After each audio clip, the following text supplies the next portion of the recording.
ვისაც სურს დღეს უკრაინის, საქართველოსა და ყოფილი საბჭოთა კავშირის სხვა ქვეყნების პოლიტიკურ სიტუაციაში გარკვევა, ვისაც უნდა პოლიტიკოსებით აზროვნება და ქვეყანაში მიმდინარე ვითარების მეტნაკლებად ობიექტურად და სამართლიანად შეფასება, გირჩევთ ეს ვიდეო ნახოთ. პირველ რიგში კი ოლიგარქებს და ალბათ მთავარ მმართველს. ბენე კოლომოისკის, რომელსაც დღეს უკრაინაში და არა მხოლოდ იქ, ყველაზე მსხვილი ბიზნესი ეკუთვნის. და ასევე ყველა მსხვილ ბიზნესმენს, რომელსაც ადრე თუ გვიან, მაგრამ აუცილებლად პოლიტიკაში მოსვლა და მთელი ქვეყნის პრივატიზება უნდა. დაიმახსოვრეთ, მეგობრებო, ეს არის კანონი. რაც უფრო მეტი ფული აქვს ბიზნესმენს, მით უფრო დიდი ძალაუფლება უნდა. მაგრამ ისტორიას არც ერთი შემთხვევა არ ახსოვს, ეს წარმატებით და მშვიდად დასრულებულიყო. ასაკის გათვალისწინებით, როგორც არ უნდა მაქოს ბევრმა, დღეს ძალიან იმედგაცრუებული ვარ ჩემი ყოფნით სხვადასხვა უმაღლეს თანამდებობაზე. ჩინოვნიკების ბრბო კორუმპირებულ ქვეყნებში გაიმარჯვებს და თავისი გრძელი, პირფერული ენით ბევრს წაემლიქნელება. სამწუხაროდ უკრაინაში ძალიან ცოტა ადამიანია დარჩენილი. ბოლო 10 წელზე მეტია არავინ იხსენებს სამგზის პარლამენტის დეპუტატს და ორგზის კიევის მერს. შემეძლო ამის საშუალებას მაძლევს ჯანმრთელობაც და ანალიტიკური აზროვნებაც, ისევ ავსულიყავი. იმაზე კიდევ უფრო მაღალ საფეხურზე, ვიდრე პოლიტიკაში 99%-იანი ცნობადობის დროს ვიყავი. მაგრამ კარგად გავიაზრე ყველაფერი, რაც ამ ვიდეოს შესანიშნავმა ავტორმა დაწერა. ყოფილი საბჭოთა კავშირის ქვეყნებში მომდევნო 10-20 წლის განმავლობაში აბსოლუტურად არაფერი შეიცვლება. ხელისუფლება ისევ მოიპარავს, ხოლო ხალხი იქნება ან ომებით დაკავებული, ან იმ იმედით იცხოვრებს, რომ ვიღაც უკრაინას დაუბრუნებს ასობით მილიონს, თუ არა მილიარდებს და ქონებას, რომელიც სხვადასხვა პრეზიდენტმა და მათმა გარემოცვამ მოიპარეს, არავინ არაფერს დააბრუნებს.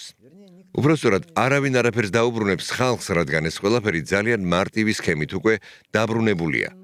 მაგრამ არა ქვეყანაში, არამედ პრეზიდენტების ჯივეებში, რომლებიც კრავჩუკის შემდეგ მოვიდნენ. ეს ასობით მილიარდი უცხოურ ბანკებში იყო დაყადაღებული უკრაინაში აღძრული სისხლის სამართლის საქმეების საფუძველზე, მაგრამ სხვადასხვა პრეზიდენტების მმართველობის დროს გენპროკურორებისგან მიღებული წერილების შემდეგ ამ თანხების დაახლოებით 30% მათ საკუთარ ჯიბეებში ჩაიდეს.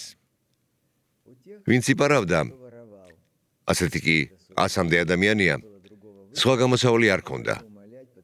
უნდა მხოლოდ ეხვეწათ, რომ ხელი მოეწერათ წერილებზე და გაეგზავნათ იმ ბანკებში, სადაც მათი ქურდობით მოპოვებული ფული იყო გაყინული, რომ მათ საქმეს აღარ იძიებდნენ და აღარაფერი მოეთხოვებათ უკრაინის წინაშე. უკრაინას უშველის მხოლოდ ის, რაც მის კონსტიტუციაში წერია, ხელისუფლების განაწილება. ეს რთულად ესმის უბრალო ადამიანს, რომელსაც 90% შემთხვევაში უკვე დავიწყებული აქვს, რომ ქვეყანაში, სხვათა შორის, ჩემი მონაწილეობით 1996 წელს მიღებულ კონსტიტუციაში ეს უკვე ჩაწერილია. საქმე ისაა, რომ მხოლოდ ხალხს, მხოლოდ მათ თავად აქვთ უფლება აირჩიონ ყველა დონის მოსამართლე და პროკურორი.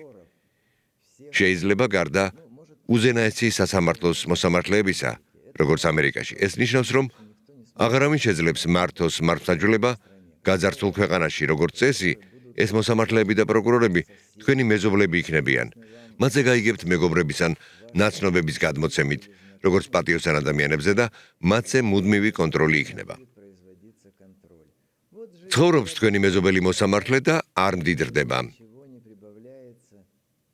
არა ისე როგორც ახლა, როცა ისინი ფლობენ მილიონებს და მილიარდებს, როცა მათ ხელისუფლება თვითონ ნიშნავს. ან ისინი ელიან პრეზიდენტს, რომელიც ამას გააკეთებს, ანუ შეასრულებს კონსტიტუციაში ჩანაწერს. მაგრამ ეს არაა უბრალოდ შეცდომა, ეს კატასტროფაა. თუ კი გაქვთ ცოტაოდენი ანალიტიკური უნარი, რომ ხვალ თქვენ უცნობი სკოლის მასწავლებელი გახდებით პრეზიდენტი.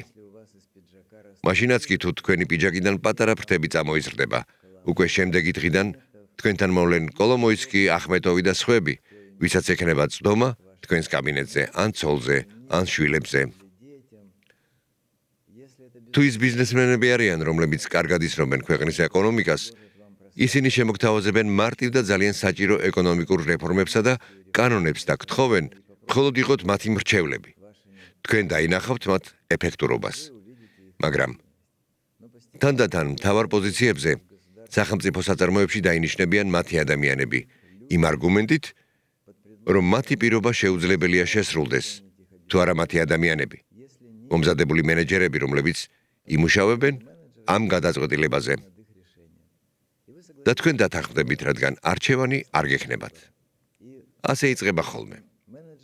მათი მენეჯერები, ვინც მართლა შეძლებს ეკონომიკის გადარჩენას, თავიანთი მენეჯერების მეშვეობით დაიწყებენ ბიუჯეტიდან სახელმწიფო ფულის ქურდობას და ნელ-ნელა ნაბიჯ-ნაბიჯ ჩაგითრევენ პროცესებში, რომელსაც კორუფცია ჰქვია. ხოდა უბრალოდ ეს მენეჯერები არ უნდა მოვიდნენ, მაგრამ ამისთვის ჯერ პრეზიდენტი არ უნდა აირჩიოთ.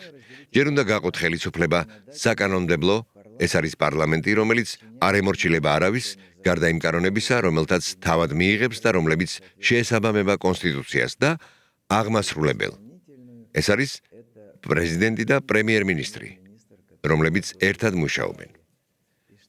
და მთავარი საკანონმდებლო ხელისუფლებაა, რადგან როცა თქვენ გენერალურ პროკურორს აირჩევთ, აღარ დაგჭირდებათ არც ნაბუ, არც სპეციალური პროკურორები, იმიტომ რომ საკანონმდებლო ხელისუფლება აღარ დაემორჩილება არავის გარდა კანონისა. მაგალითად, ამერიკაში ბევრი რიგითი ამერიკელი მუდმივად ედავება პრეზიდენტს და სხვა მნიშვნელოვან სახელმწიფო ინსტიტუციებს. სასამართლოები გადავსებულია, მაგრამ რით? ისინი გადავსებულია საქმეებით, რომელთაც განიხილავენ თქვენი ადამიანები. ანუ თუ თქვენ მოახერხებთ ხელისუფლების დანაწილებას, რაც რთულისულად არ არის, თუ შეგიძლიათ მოსმენა და გაგონება, მაშინ შეგიძლიათ იყოთ დარწმუნებული, რომ ამ მომენტიდან, როგორც თქვენი ქვეყნის მოქალაქეს, სადაც არის პრეზიდენტი და არის პარლამენტი, გაქვთ უფლებები, მაგრამ თქვენს გვერდით დგას საკანონმდებლო ხელისუფლება. განვითარებული დემოკრატიის ქვეყნებში უამრავი საქმე არსებობს, რომლის შედეგადაც უბრალო ადამიანს შეუძლია სასამართლოს ან პროკურატურის მეშვეობით თანამდებობიდან გაათავისუფლოს პრეზიდენტი ან პრემიერი. თუ მისთვის ცნობილი გახდა და ეს დოკუმენტებით არის დამტკიცებული, რაიმე კორუმპირებული ქმედება. ვინ ხართ თქვენ ახლა იმ ქვეყნებში, სადაც ცხოვრობთ? არავინ არ ხართ. მტვერი, რომელსაც გზიდან ყრიან, რათა არ შეუშალონ ხელი კორუფციაში ისეთებს, როგორებიც არიან ბენია, ახმეტოვი და ბევრი სხვა. თქვენ არავინ ხართ. მე ამას ვერ ვიგებდი, როცა მაიდანზე $1 მილიონი გავაგზავნე. სხვათა შორის მე ერთადერთი ბიზნესმენი ვარ, ვინც ასე მოიქცა. ამის გამო ერთი წამითაც არ მინანია, მაგრამ აი სიბერეში გამოცდილებამ საბოლოოდ მაიძულა გამეცნობიერებინა რაშია პრობლემა. რატომ ყველა, ვისაც ჩვენ ვირჩევთ, პირველ რიგში ხელს ბიუჯეტში ყოფენ და იპარავენ თქვენს ფულს. თქვენ კი არ იცით, როგორ გადარჩეთ, როგორ გამოგებოთ შვილები, გეშინიათ საკუთარი ჩრდილისაც, გეშინიათ გამოხვიდეთ და გქონდეთ საკუთარი აზრი. როცა მასმედია მთლიანად ოლიგარქის ან ხელისუფლების ხელშია და თქვენ მუდმივად დეზინფორმაციის ზეგავლენის ქვეშ იმყოფებით. ეს თქვენი ძალაუფლება არ არის. ეს არის ფულის ძალაუფლება, რომელიც შეიძლებოდა სამართლიანად განაწილებულიყო ყველა ადამიანს შორის.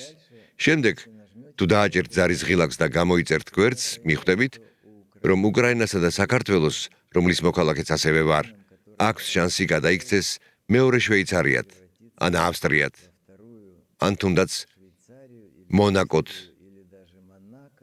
ან არც კი ვიცი, რა ვთქვა, მაგრამ ყველას წარმატებას გისურვებთ. ბერეზოვსკი, ოლიგარქი, რომელმაც პუტინი პრეზიდენტად დანიშნა, გარდაიცვალა ყელზე მარყუჟით და $18 მილიონ ვალებით. 2013 წლის 23 მარტს ლონდონის მახლობლად მდებარე სახლის აბაზანაში იპოვეს ადამიანის ცხედარი, რომელსაც ოდესღაც 1 ზარით შეეძლო რუსეთის პრემიერ-მინისტრის დანიშნა. საჟღაბე თოკი ყელზე. არანაირი ბრძოლის კვალი, ადამიანი, რომელიც ამტკიცებდა, რომ პუტინი პრეზიდენტად თავად დანიშნა, გარდაიცვალა 309 მილიონი ფუნტი სტერლინგის ვალით. თითქოს მისი თავბრუდამხვევი აღმავლობის სარკისებური ანარეკლი. მაგრამ იმის გასაგებად თუ როგორ გადაიქცა მათემატიკოსი არბატიდან ბრიტანეთში გარდაცვლილ მევალეთ, საჭიროა დაუბრუნდეთ იქ, სადაც ყველაფერი დაიწყო, მოსკოვში. 70-იან წლებში, როცა ახალგაზრდა მეცნიერს ჯერ კიდევ არ ჰქონდა გაცნობიერებული, რომ მთავარი აღმოჩენა ფორმულა კი არა, იმის შეგნება გახდებოდა, რომ 90-იანი წლების რუსეთში ყველაფერი იყიდებოდა ქვეყნის ჩათვლით. ბერეზოვსკი ბორის აბრამიძე 1946 წლის 23 იანვარს მოსკოვში არბაძე ებრაულ ოჯახში დაიბადა. მამა აბრამ ბერეზოვსკი ტომსკიდან გადმოსული საინჟინრო სამშენებლო სპეციალისტი იყო, რომელიც სხვადასხვა სამშენებლო მასალების მწარმოებელ ქარხნებში მუშაობდა. მოგვიანებით გახდა ბუტოვოს სამშენებლო მასალების მწარმოებელი ქარხნის მთავარი ინჟინერი. დედა საბჭოთა პერიოდის რიგითი ქალბატონი იყო, რომელიც ომის შემდგომ მოსკოვში ზრდიდა შვილს, სადაც ებრაული გვარი პრობლემად შეიძლებოდა ქცეულიყო, მაგრამ გონიერება და შემართება იქცა ბილეთად საბჭოთა ელიტაში. ბერეზოვსკი მეორე გზა აირჩია. იგი არბაძე გაიზარდა მოსკოვის გულში, რომელიც ინტელიგენციითა და კულტურით სუნთქავდა და ბავშვობიდანვე გაიგო მთავარი წესი საბჭოთა ცხოვრებისა. თუ საკმარისად ჭკვიანი ხარ, სისტემა შემოგიშვებს. თუ გენიალური ხარ, სისტემის შეცვლა შეგიძლია. მართალია მაშინ ის ვერაცნობიერებდა, რომ შეცვლა შესაძლებელია არა მხოლოდ ფორმულების, არამედ თამაშის წესებისაც. 1967 წელს ბერეზოვსკიმ დაამთავრა მოსკოვის სატყეო ინსტიტუტის ელექტროობისა და სასათვალო გამოთვლელი ტექნიკის ფაკულტეტი. ეს არჩევანი უცნაური ჩანდა ამბიციური ებრაელი ბიჭისთვის.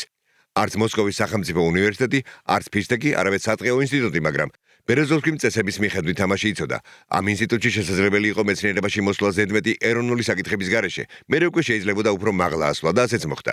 1973 წელს მან დაამთავრა მოსკოვის სახელმწიფო უნივერსიტეტის მექანიკა-მათემატიკის ფაკულტეტი, ეს უკვე სერიოზული დონეა, უკვე ელიტა. 27 წლის ასაკში 1983-ში ტექნიკურ მეცნიერებათა დოქტორი და პროფესორი გახდა. ის აქვეყნებდა სამეცნიერო ნაშრომებსა და მონოგრაფიებს. 1991 წელს უკვე რუსეთის მეცნიერებათა აკადემიის წევრ კორესპონდენტი იყო.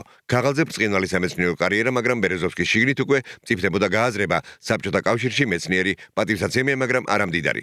მას კი პატივი კი არა, ძალაუფლება და ფული, ძალიან ბევრი ფული უნდოდა. 70-იან წლებში ბერეზოვსკი მუშაობდა მართვის პრობლემების ინსტიტუტში. ხელფასი მოკრძალებული ჰქონდა, პერსპექტივები ბუნდოვანი, მაგრამ ერთი სიხარული უფერადებდა ცხოვრებას. ჟიგულენოკი ორ მეგობართან საზიაროთ, ერთი მანქანა ორი მეცნიერებათა კანდიდატისთვის, აი საბჭოთა ოცნება. ბერეზოვსკი ამას მოგვიანებით ღიმილით იხსენებდა, რადგან 80-იანების ბოლოს მას უკვე უამრავი ჟიგულენოკი ყავდა. და არა იმიტომ, რომ იგი უცბად მანქანების მოყვარული გახდა, არამედ იმიტომ, რომ მთავარი გაიგო, ქვეყანაში სადაც დეფიციტია, ვინც საქონელს აკონტროლებს, ყველაფერს აკონტროლებს. 1999 წლის მაისში ბერეზოვსკი ხელმძღვანელობდა საავტომობილო სავაჭრო კომპანია ლოგოვას. ეს იყო ერთობრივი საწარმო ავტოვაზთან და დაიწყო სრულიად სხვა ცხოვრება. ის, სადაც მათემატიკურმა ფორმულებმა ადგილი დაუთმეს გამდიდრების ფორმულებს. ლოგოვაზი იყო გენიალური სქემა თავისი დროისთვის. საბჭოთა კავშირში მანქანა არ იყო გადაადგილების საშუალება, არამედ ოცნება, დეფიციტი, ვალუტა. ადამიანები წლების განმავლობაში დგებოდნენ რიგში ჟიგულებისთვის, ხოლო ბერეზოვსკი იგონებდა, როგორ აეცილებინა ეს რიგი. კომპანია ვაჭრობდა რეექსპორტირებული ვაზის ავტომობილებით, ანუ მანქანებით, რომლებსაც თითქოს უცხოეთიდან აბრუნებდა. წინანდვილში სქემა ბევრად უფრო მარტივი იყო. ავტომობილები ფორმალურად ექსპორტზე გაყავდათ, შემდეგ კი ქვეყანაში აბრუნებდნენ და ყიდდნენ საბაზრო ღირებულებით, რომელიც რამდენჯერმე აღემატებოდა სახელმწიფო ფასს. სხვაობა კი მათ რჩებოდათ, ვინც სქემას აკონტროლებდა. აკონტროლებდა კი ბერეზოვსკი. 90-იანების შუა პერიოდში ლოგოვაზი გახდა ავტოვაზის უდიდესი დილერი. გაერთიანებული იყო 100-ზე მეტ კომერციულ და საზოგადოებრივ ორგანიზაციასთან, ატრიალებდა მილიარდებს ჯერ კიდევ დაუდენომინირებული რუბლებით. ბერეზოვსკი მეცნიერიდან გადაიქცა მეწარმედ, მეწარმე ოლიგარქად და გაიგო 90-იანების ბიზნესის მთავარი წესი. იმ დროის რუსეთში ფულს უბრალოდ ვერ გამოიმუშავებდი, უნდა გწონოდა მისი დაცვა. 90-იანი წლები რუსეთში იყო დრო, როდესაც ბიზნესი და კრიმინალი ტყუპებივით განუყოფელი იყვნენ. არანაირი რომანტიკა, მხოლოდ მკაცრი არითმეტიკა. თუ დიდი ფული გამოიმუშავე და არ ყავს მფარველი, დიდხანს ვერ იცოცხლებ. ბერეზოვსკის სჭირდებოდა სერიოზული ფარი და მან ის იპოვა. ლოგოვაზი მოხდა ორეხოვსკის ორგანიზებული დანაშაულებრივი დაჯგუფების ინტერესთა სფეროში. ეს იყო ერთ-ერთი ყველაზე ძლიერი ბანდა მოსკოვში. მას სათავეში შედგა სერგეი ტიმოფეევი, მეტსახელად სილვესტრი, ადამიანი, რომელიც ერკვეოდა მოლაპარაკებებში როგორც ბანდიტებთან, ისე მეწარმეებთან და ჩინოვნიკებთან. ის იყო ადამიანი, ვისაც იმ წლებში უწოდებდნენ ავტორიტეტს. არ იყო ქუჩის ბიჭი, არამედ კრიმინალური მენეჯერი, რომელიც მართავდა ფულისა და ძალადობის ნაკადებს. ბერეზოვსკი მიხვდა, რომ ლოგოვაზის მუშაობისთვის აუცილებელი იყო საშემოსავლო გადასახადის გადახდა და მან გადაუხადა ორეხოვსკების გავლით სილვესტრის მეშვეობით. ფული მოთავსებული იყო მოსკოვის სავაჭრო ბანკში, რომელსაც ტიმოფეევის ადამიანები აკონტროლებდნენ. ყველაფერი მშვიდად მიმდინარეობდა, სანამ ბერეზოვსკიმ არ გადაწყვიტა, რომ დრო იყო ფული უკან დაებრუნებინა. ეს იყო შეცდომა. როცა ბიზნესში ბანდიტები ერევიან, არ შეგიძლია უბრალოდ მიხვიდე და თქვა, ჩემი ფული მომეცით. შეგიძლია სთხოვო, შეუთანხმდე, მაგრამ მოთხოვნის წაყენება არ შეიძლება. ბერეზოვსკიმ მოითხოვა და 1994 წლის 7 ივნისს მიიღო პასუხი აფეთქების სახით. იმ დღის საღამოს ბერეზოვსკი გავიდა ლოგოვაზის ოფისიდან მოსკოვის ცენტრში პაველეცკის სადგურთან და დაჯდა თავისი წარმომადგენლობითი მერსედესის უკანა სავარძელზე. მძღოლის გვერდით წინა სავარძელზე დაცვის თანამშრომელი იჯდა. მანქანა დაიზრა და იმ მომენტში ნოვოკუზნენსკაიას ქუჩაზე აფეთქდა გაჩერებული თეთრ ლურჯი ოპელი. ასაფეთქებელი ნივთიერება წინასწარ იყო დამონტაჟებული და აფეთქდა დისტანციურად, როდესაც ბერეზოვსკის მერსედესმა გაიარა მის გვერდით. აფეთქების სიმძლავრე ისეთი იყო, რომ მძღოლ მიხაილ კირჟიანოვს თავი მოკვეთა. ბერეზოვსკიმ ეს საკუთარი თვალებით ნახა. დაცვის წევრმა დიმიტრი ვასილიევმა მძიმე ჭრილობა მიიღო, მაგრამ გადარჩა. თავად ბერეზოვსკის დამწრობები და კონტუზია ჰქონდა. ის გადარჩა და ეს აკვირვებდა. ბორის ბერეზოვსკის მკვლელობის მცდელობა გახმაურებულ ამბად იქცა. პრეზიდენტმა ბორის ელცინმა პირადად გასცა ბრძანება თავისი უსაფრთხოების სამსახურისთვის ქვეყანა კრიმინალური სიმინძვრისგან გაეთავისუფლებინათ. დაიწყო გამოძიება. გამოძიების ვერსიით მკვლელობის ორგანიზატორი იყო სერგეი ტიმოფეევი, სილვესტრი, ორეხოვსკის ორგანიზებული დანაშაულებრივი დაჯგუფების მეთაური. მოტივი იყო მარტივი. ბერეზოვსკი ითხოვდა ფულის დაბრუნებას მოსკოვის სავაჭრო ბანკიდან, ხოლო ორეხოვსკებმა პრობლემა თავიანთი მეთოდით რადიკალურად გადაჭრეს, მაგრამ არსებობდა სხვა ვერსიებიც. ალექსანდრ ლიტვინენკო, რომელიც მოგვიანებით გამოძიებას განახორციელებს, FSB-ში დანაშაულს ავტოვაზის ძველი ხელმძღვანელობის წინააღმდეგობას უკავშირებდა, ანუ ბერეზოვსკის მზარდ გავლენას რუსულ საავტომობილო ბაზარზე. სხვა ვერსიის თანახმად, მკვლელობის მცდელობა შესაძლოა დაკავშირებული ყოფილიყო ვლადისლავ ლისტიევის მკვლელობასთან. ის ORT-ს გენერალური დირექტორი იყო. იგი მოკლეს 1995 წლის 1 მარტს საკუთარი სახლის შესასვლელში. ლისტიევი ცხოვრობდა იმავე რაიონში, სადაც მდებარეობდა ლოგოვაზის ადმინისტრაციული შენობა. გამოძიება არ გამორიცხავდა, რომ რომელიმე დანაშაულებრივმა დაჯგუფებამ გადაწყვიტა ერთდროულად რამდენიმე გავლენიანი პირის დასჯა, რომლებიც აკონტროლებდნენ ტერიტორიას მეტრო სადგურ პაველეცკაიას და ნოვოკუზნენსკაიას მიმდებარედ. მაგრამ ყველაზე ინტრიგული ვერსია მოგვიანებით გაისმა წიგნში ბერეზოვსკის დრო, სადაც მარკ შეიმანმა, ყოფილმა ლოგოვაზის გენდირექტორის მოადგილემ, უსაფრთხოების საკითხებში პირდაპირ განაცხადა მკვლელობის ორგანიზატორი თავად ბერეზოვსკია. რატომ? რათა ფულადი ვალდებულებები ჩამოეწერა, ხელისუფლების ყურადღება მიეპყრო და ემსახურებინა პოლიტიკური დივიდენდები, ეს გიჟურად ჟღერს, მაგრამ 90-იანებში უცნაურობა ნორმა იყო. ვინც არ უნდა ყოფილიყო მკვლელობის დამკვეთი, ფაქტი ფაქტად რჩებოდა. ბერეზოვსკი გადარჩა და ამ ფაქტმა შეცვალა ბორისი. მან გაიგო, რომ ჩვეულებრივი ბიზნესი რუსეთში ეს არის თამაში სიკვდილთან. საჭიროა სხვა დაცვა, არა ბანდიტები, არამედ ხელისუფლება. ნამდვილი ძალაუფლება და ის წავიდა სწორედ იმ მიმართულებით, მაგრამ ჯერ მათთან გაასწორა ანგარიში, ვინც მისი მოკლასცადა. ბერეზოვსკიზე თავდასხმიდან რამდენიმე თვის შემდეგ, 94 წლის 13 სექტემბერს, სილვესტრი ტიმოფეევი ააფეთქეს საკუთარ მერსედესში. 400 გრამი ტროტილის ექვივალენტი, დისტანციური მოწყობილობა, მოკლეს მოსკოვის მთავარი ბანდიტი. დღემდე უცნობია ვინ შეუკვეთა სილვესტრის მკვლელობა, მას ბევრი მტერი ჰყავდა. ეჭვმიტანილებს შორის ასახელებდნენ მოკლულის თანამოაზრეს ოთარ კვანტრიშვილს, ტიმოფეევისა და ბერეზოვსკის უახლოეს დაქვემდებარებულს, მაგრამ პირდაპირ მტკიცებულება არ არსებობდა. სამაგეროდ, შედეგი იყო, საფრთხე ლიკვიდირებულ იქნა.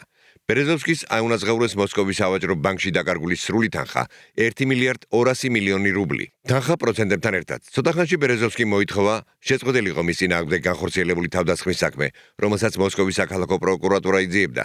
წრე ჩაიკეტა, თუმცა გაკვეთილი გაცნობიერებული იყო. ბანდიტები დროებითი ხოლგაა, ნამდვილი ხოლგა კრემლია. ხოლო სანამ ბერეზოვსკი საკუთარ ბიზნეს იმპერიას აშენებდა, მისი პირადი ცხოვრება სერიალს გავდა 3 ოფიციალური ქორწინება, 6 შვილი, გაუთავებელი რომანები და საყვარლები.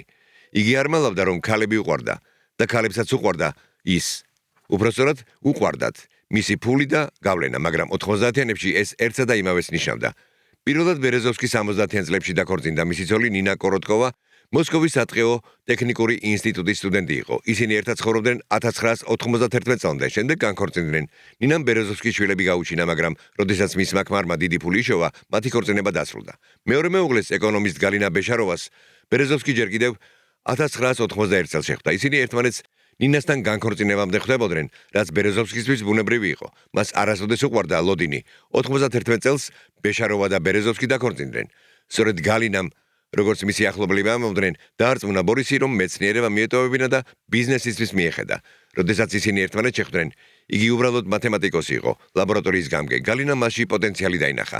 მას თვალებში შევხედა და ჩემთვის თქვი, რა ჭკვიანი მზერა აქვს ამ ადამიანს, მას დიდი მომავალი აქვს. იხსენებდა გალინა. ეს მართალიც აღმოჩნდა. სწორედ ბეშაროვასთან ქორწინების პერიოდში დააარსა ბერეზოვსკიმ ლოგოვაზი გახდა მილიარდერი. ისინი ერთად 20 წელი ცხოვრობდნენ 2011 წლამდე. განქორწინება სკანდალური და ხარჯიანი აღმოჩნდა. თანხა, რომელიც ბერეზოვსკიმ საკუთარი თავისუფლებისთვის გადაიხადა, პატარა ქვეყნის ბიუჯეტს არ ჩამოუვარდებოდა. პრესა ასახელებდა რიცხვებს 165-დან 220 მილიონ ფუნტ სტერლინგამდე. თვითონ ოლიგარქი ზუსტ თანხას არ ამხელდა, მხოლოდ ამბობდა, ეს არ არის გამოსასყიდი. ეს არის მატერიალური გარანტიების უზრუნველყოფა მისი და ჩემი საყვარელი შვილებისთვის. გალინასგან განქორწინებამდე ბერეზოვსკის ისევ შეუყვარდა ამჯერად 21 წლის ელენა გარბუნოვა. ზოგიერთი წყაროს მიხედვით ისინი ოფიციალურად დაქორწინდნენ, მაგრამ ფაქტი ფაქტად რჩებოდა. ახალგაზრდა ლამაზი ქალი ხანდაზმული ოლიგარქის გვერდით. დაშორების შემდეგ ელენამ ბერეზოვსკისგან დიდი თანხა მოიგო სასამართლოში. პრესა წერდა ათეულობით მილიონზე, ბორისი დღითიდღე ფულს გარგავდა. მას ფული უმთავრდებოდა მათი რაოდენობის მიუხედავად ნახევარ საათში, როგორც კი თანხა მის ხელთ აღმოჩნდებოდა. იხსენებდა მისი ყოფილი ბიზნეს პარტნიორი იური დუბოვი. ბერეზოვსკის ქალები უყვარდა, მას შეეძლო ნებისმიერ გოგონასთან მისვლა პირდაპირ ქუჩაში და ეცადა მისი გაცნობა. ის სარგებლობდა პროფესიონალი შუამავლების მომსახურებით და მეგობრებს პირად ცხოვრებას უწყობდა. 2009 წელს ბიზნესმენმა ხელი სთხოვა თავის ახალ შეყვარებულს დარია კონოვალოვას, ტიტულების მის იაროსლავლი და რუსეთის სილამაზეს მფლობელს. ნიშნობა შედგა, მაგრამ საქმე ქორწილამდე არ მისულა. ლეგენდის მიხედვით ბერეზოვსკიმ ბეჭედის ზღვაში მოისროლა და იახტაზე სეირნობის დროს. ეს სიმბოლურია თუ გავითვალისწინებთ, რომ მალე ის მთელ თავის ქონებასაც ჩაძირავდა. მაგრამ ეს მოგვიანებით მოხდა. მანამდე კი 90-იანებში ბერეზოვსკი პიკზე იყო. მას ჰქონდა ფული, ქალები, კავშირები და ქვეყნის მასშტაბის ამბიციები. 90-იანების შუა პერიოდში ბერეზოვსკიმ მთავარი გააცნობიერა. ფულის შესანარჩუნებლად საჭიროა ძალაუფლება, ხოლო იმისთვის რომ ძალაუფლება მიეღო, საჭიროა კავშირები კრემლში. მან დაიწყო მათი აშენება. ლოგოვაზი მილიარდებს გამოიმუშავებდა. 93-97 წლებში ბერეზოვსკი ხელმძღვანელობდა ავტომობილების სრულიად რუსულ ალიანს AVVA პროექტს, რომელიც მიზნად ისახავდა იაფი ავტომობილის საწარმოს აშენებისთვის სახსრების შეგროვებას. პროექტი ჩავარდა, ქარხანა არ აშენდა, მაგრამ ინვესტორთა ფული ავტოვაზის წარმოებას მოხმარდა. ვალი აქციებში გადაცვალეს. 2000 წლისთვის AVVA-ს ავტოვაზის დაახლოებით მესამედი ეკავა. ბერეზოვსკი აკონტროლებდა ავტოინდუსტრიის გიგანტს, მაგრამ ეს საკმარისი არ იყო. მას სურდა გავლენა არა მანქანების წარმოებაზე, არამედ პოლიტიკური გადაწყვეტილებების წარმოებაზე და სწორედ მაშინ გამოჩნდა იდეალური მომენტი. 96 წლის არჩევნები. ელცინი კომუნისტების წინააღმდეგ. ქვეყანა გზაჯვარედინზე იდგა და ბერეზოვსკი მიხვდა, ვინც ელცინს გადაარჩენს, ის მიიღებს ქვეყნის გასაღებს. მან ზუსტად ჩამოაყალიბა იმ წლების თავისი კრედო. რატომ უნდა ვიყიდო ქარხანა, თუ მის დირექტორს უფრო იაფად ვიყიდი, მაგრამ ქარხნის დირექტორის ყიდვა მოსაწყენი იყო. ბერეზოვსკი ქვეყნის დირექტორის ყიდვას აპირებდა და თითქმის მოახერხა. ბერეზოვსკი ითვლიდა არამხოლოდ ფორმულებს, არამედ ადამიანებსაც. მას კარგად ესმოდა, რომ 90-იანი წლების რუსეთში ფული ყველაფერს წყვეტდა, ვინც იხდის, ის უკვეთავს მუსიკას და იმ წლებში ეს მუსიკა მთელი ქვეყნის მასშტაბით ჟღერდა. ის ერთ-ერთი იყო, ვინც ტელევიზიის ძალა გააცნობიერა, არა გაზეთების, არა მიტინგების, არამედ ტელევიზიის. იმ ყუთის, რომელიც თითოეულ ბინაში იდგა და მილიონების აზრს აყალიბებდა. თუ ტელევიზორს აკონტროლებ, ქვეყანას აკონტროლებ. და ბერეზოვსკიმ დაიწყო მედიის შესყიდვა. ORT-ს პირველი ღილაკი, ქვეყნის მთავარი არხი, კომერსანტი, გაზეთი ელიტისტვის. TV6, ალტერნატიული არხი. 90-იანი წლების შუა პერიოდისთვის ბერეზოვსკიმ მედია იმპერია ააგო, რომელსაც შეეძლო პოლიტიკოსი გმირადან ტრადექცია. იმის მიხედვით თუ რამდენს გადაიხდიდნენ. და ბერეზოვსკიმ ზუსტად იცოდა, ვის ემსახურებოდა. საკუთარ თავს და მათ, ვინც ფულს ან ძალას აძლევდა. ხოლო 1996 წელს ძალაუფლება უნდა ხელთ აეღო. საკმარისი იყო ელცინის გადარჩენა და ბერეზოვსკიმ სწორედ ეს გააკეთა. იმ წლებში ბერეზოვსკი აქტიურად მუშაობდა სხვა ფრონტზეც, ჩეჩნურზე. ოფიციალურად ის მშვიდობის მყოფელი იყო.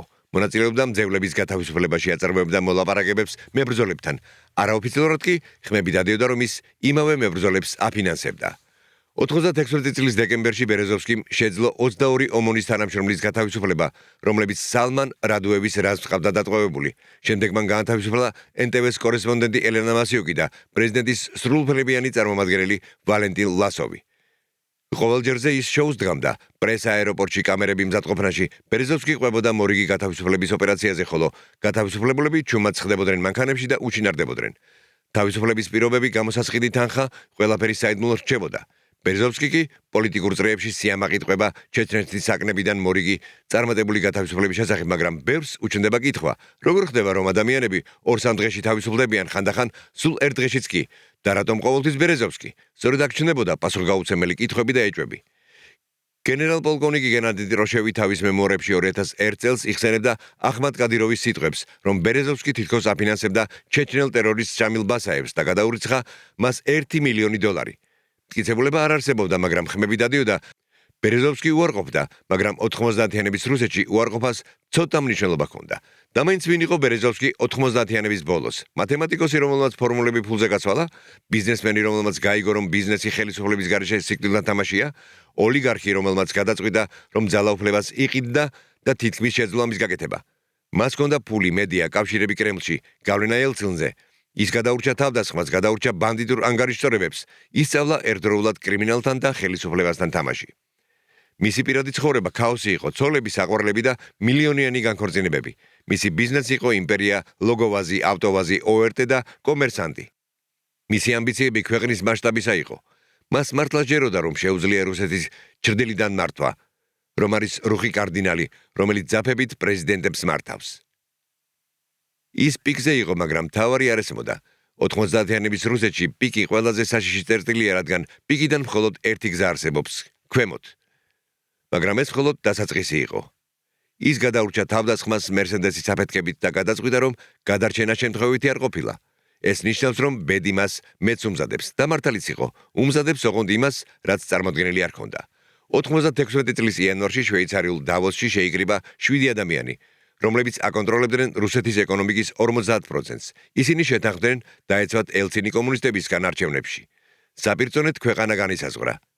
და ამ 7-დან ერთ-ერთმა უკვე იცოდა, რას აპირებდა თავისილად ამ გარიგებაში. ბორის ბერეზოვსკის უბრალოდ ფული არ უნდოდა, ფული მას უკვე ჰქონდა, მას სურდა ძალაუფლება, ნამდვილი ძალაუფლება. ისეთი, რომელიც საშუალებას გაძლევს არა ითხოვო, არამედ უბრძანო, არა შეუთანხმდე, არამედ ერთპიროვნულად გადაწყვიტო, არა გეშინოდეს, არამედ შიშს აღძრავდეს სხვაში. და დავოსში მან გადადგა პირველი ნაბიჯი ამ ძალაუფლებისკენ. მართალია ჯერ ვერ ხდებოდა, რომ ეს ნაბიჯი ლონდონის სააბაზანოში კისერზე თოქით დამთავრდებოდა, მაგრამ 96 წლის იანვარში ის დარწმუნებული იყო. რუსეთი მისი თამაშია და მან იცის ამ თამაშის წესები. მსოფლიო ეკონომიკური ფორუმი დავოსში, ადგილი, სადაც მილიარდერები შვეიცარიულ ღვინოს მიირთმევენ და ქვეყნების ბედს განიხილავენ. 96 წლის იანვარში დავოსში ჩავიდა 7 რუსი ოლიგარქი, რომელთაც საერთო პრობლემა ჰქონდათ. კომუნისტები ძალებს იკრებდნენ. საკითხების განხილვისას გენადი ზიუგანოვი ლიდერობდა. ელცინს ყველაზე დაბალი რეიტინგი ჰქონდა. ქვეყანა შეიძლებოდა საბჭოთა წარსულს დაბრუნებოდა, ოლიგარქებისთვის კი საბჭოთა წარსული მხოლოდ ერთს ნიშნავდა ყველაფრის დაკარგვას. ქარხნების, ნავთობ კომპანიების, ბანკების, მედია საშუალებების ყველაფრის, რის პრივატიზებაც რამდენიმე წლიანი ქაოსის განმავლობაში მოასწრეს. ამიტომ მათ გადაწყვიტეს ემოქმედათ. ბერეზოვსკი დაუკავშირდა სხვა ოლიგარქებს, მიხეილ ხოდორკოვსკის, ვლადიმერ პოტანინს, მიხეილ ფრიდმანს, პიოტრ ავენს, ვლადიმერ გუსინსკის და ალექსანდრე სმოლენსკის.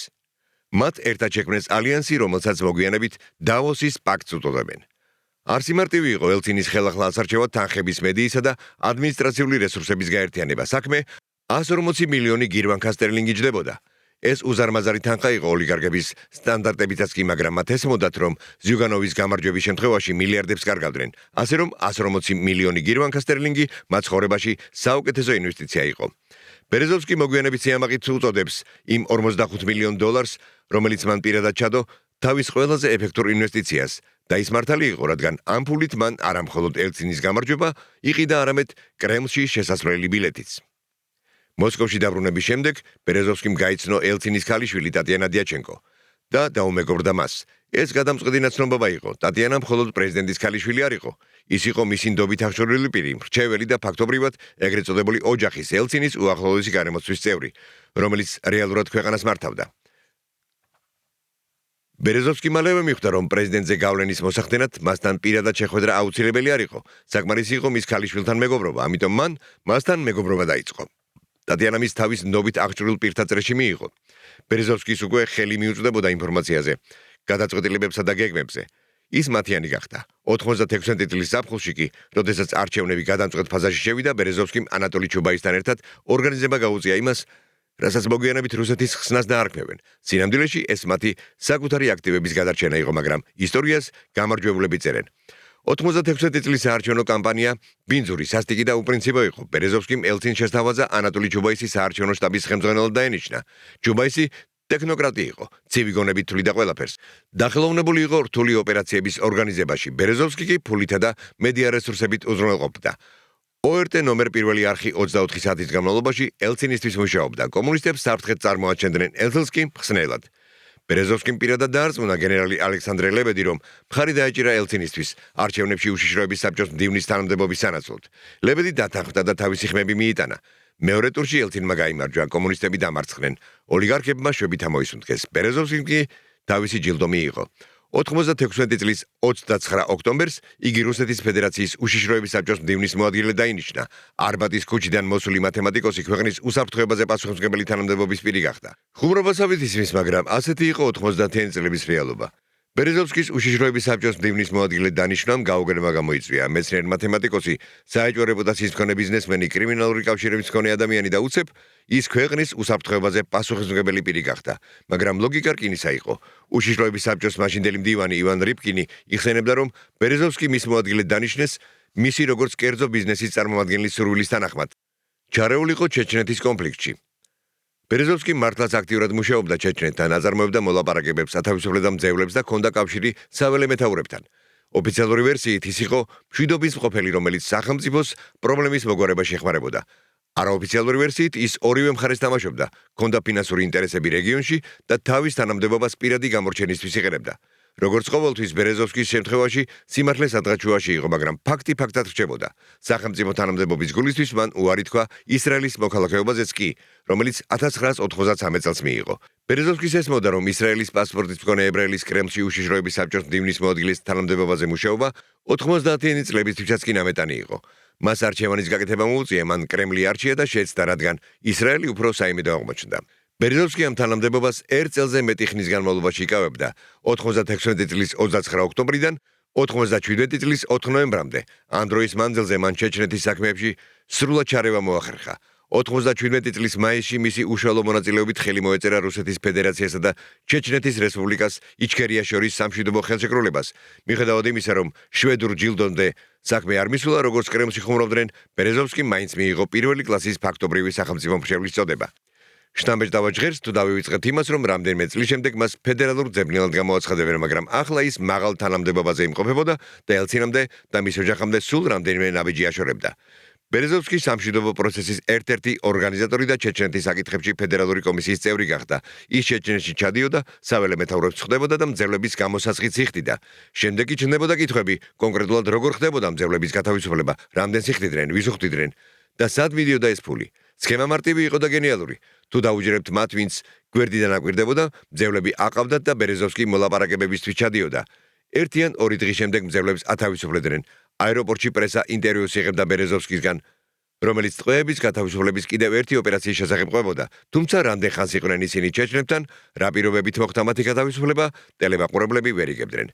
გათავისუფლებული პატიმრებიც ხმას არ იღებდნენ, თვითმფრინავიდან სწრაფად ხდებოდნენ მანქანებში და გაურკვეველი მიმართულებით უჩინარდებოდნენ. ოლიგარქი კი სხვადასხვა პოლიტიკურ შეკრებებზე სიამაყით აცხადებდა ჩეჩნეთის ციხეებიდან კიდევ ერთი წარმატებული გათავისუფლების შესახებ. მშვენიერია. თუმცა ბევრი არასასიამოვნო კითხვებს ამდა. საიდან ქონდა ბერეზოვსკის ასეთი კავშირები ჩეჩნეთში? რატომ ათავისუფლებდნენ მძევლებს ასე სწრაფად? ძალიან ხომ არ გავდა ეს კარგად შემუშავებულ სქემას? შემდეგ კი ამოტივტივდა ინფორმაცია, რომელიც ჩრდილს აყენებდა ბერეზოვსკის მთელ საქმიანობას.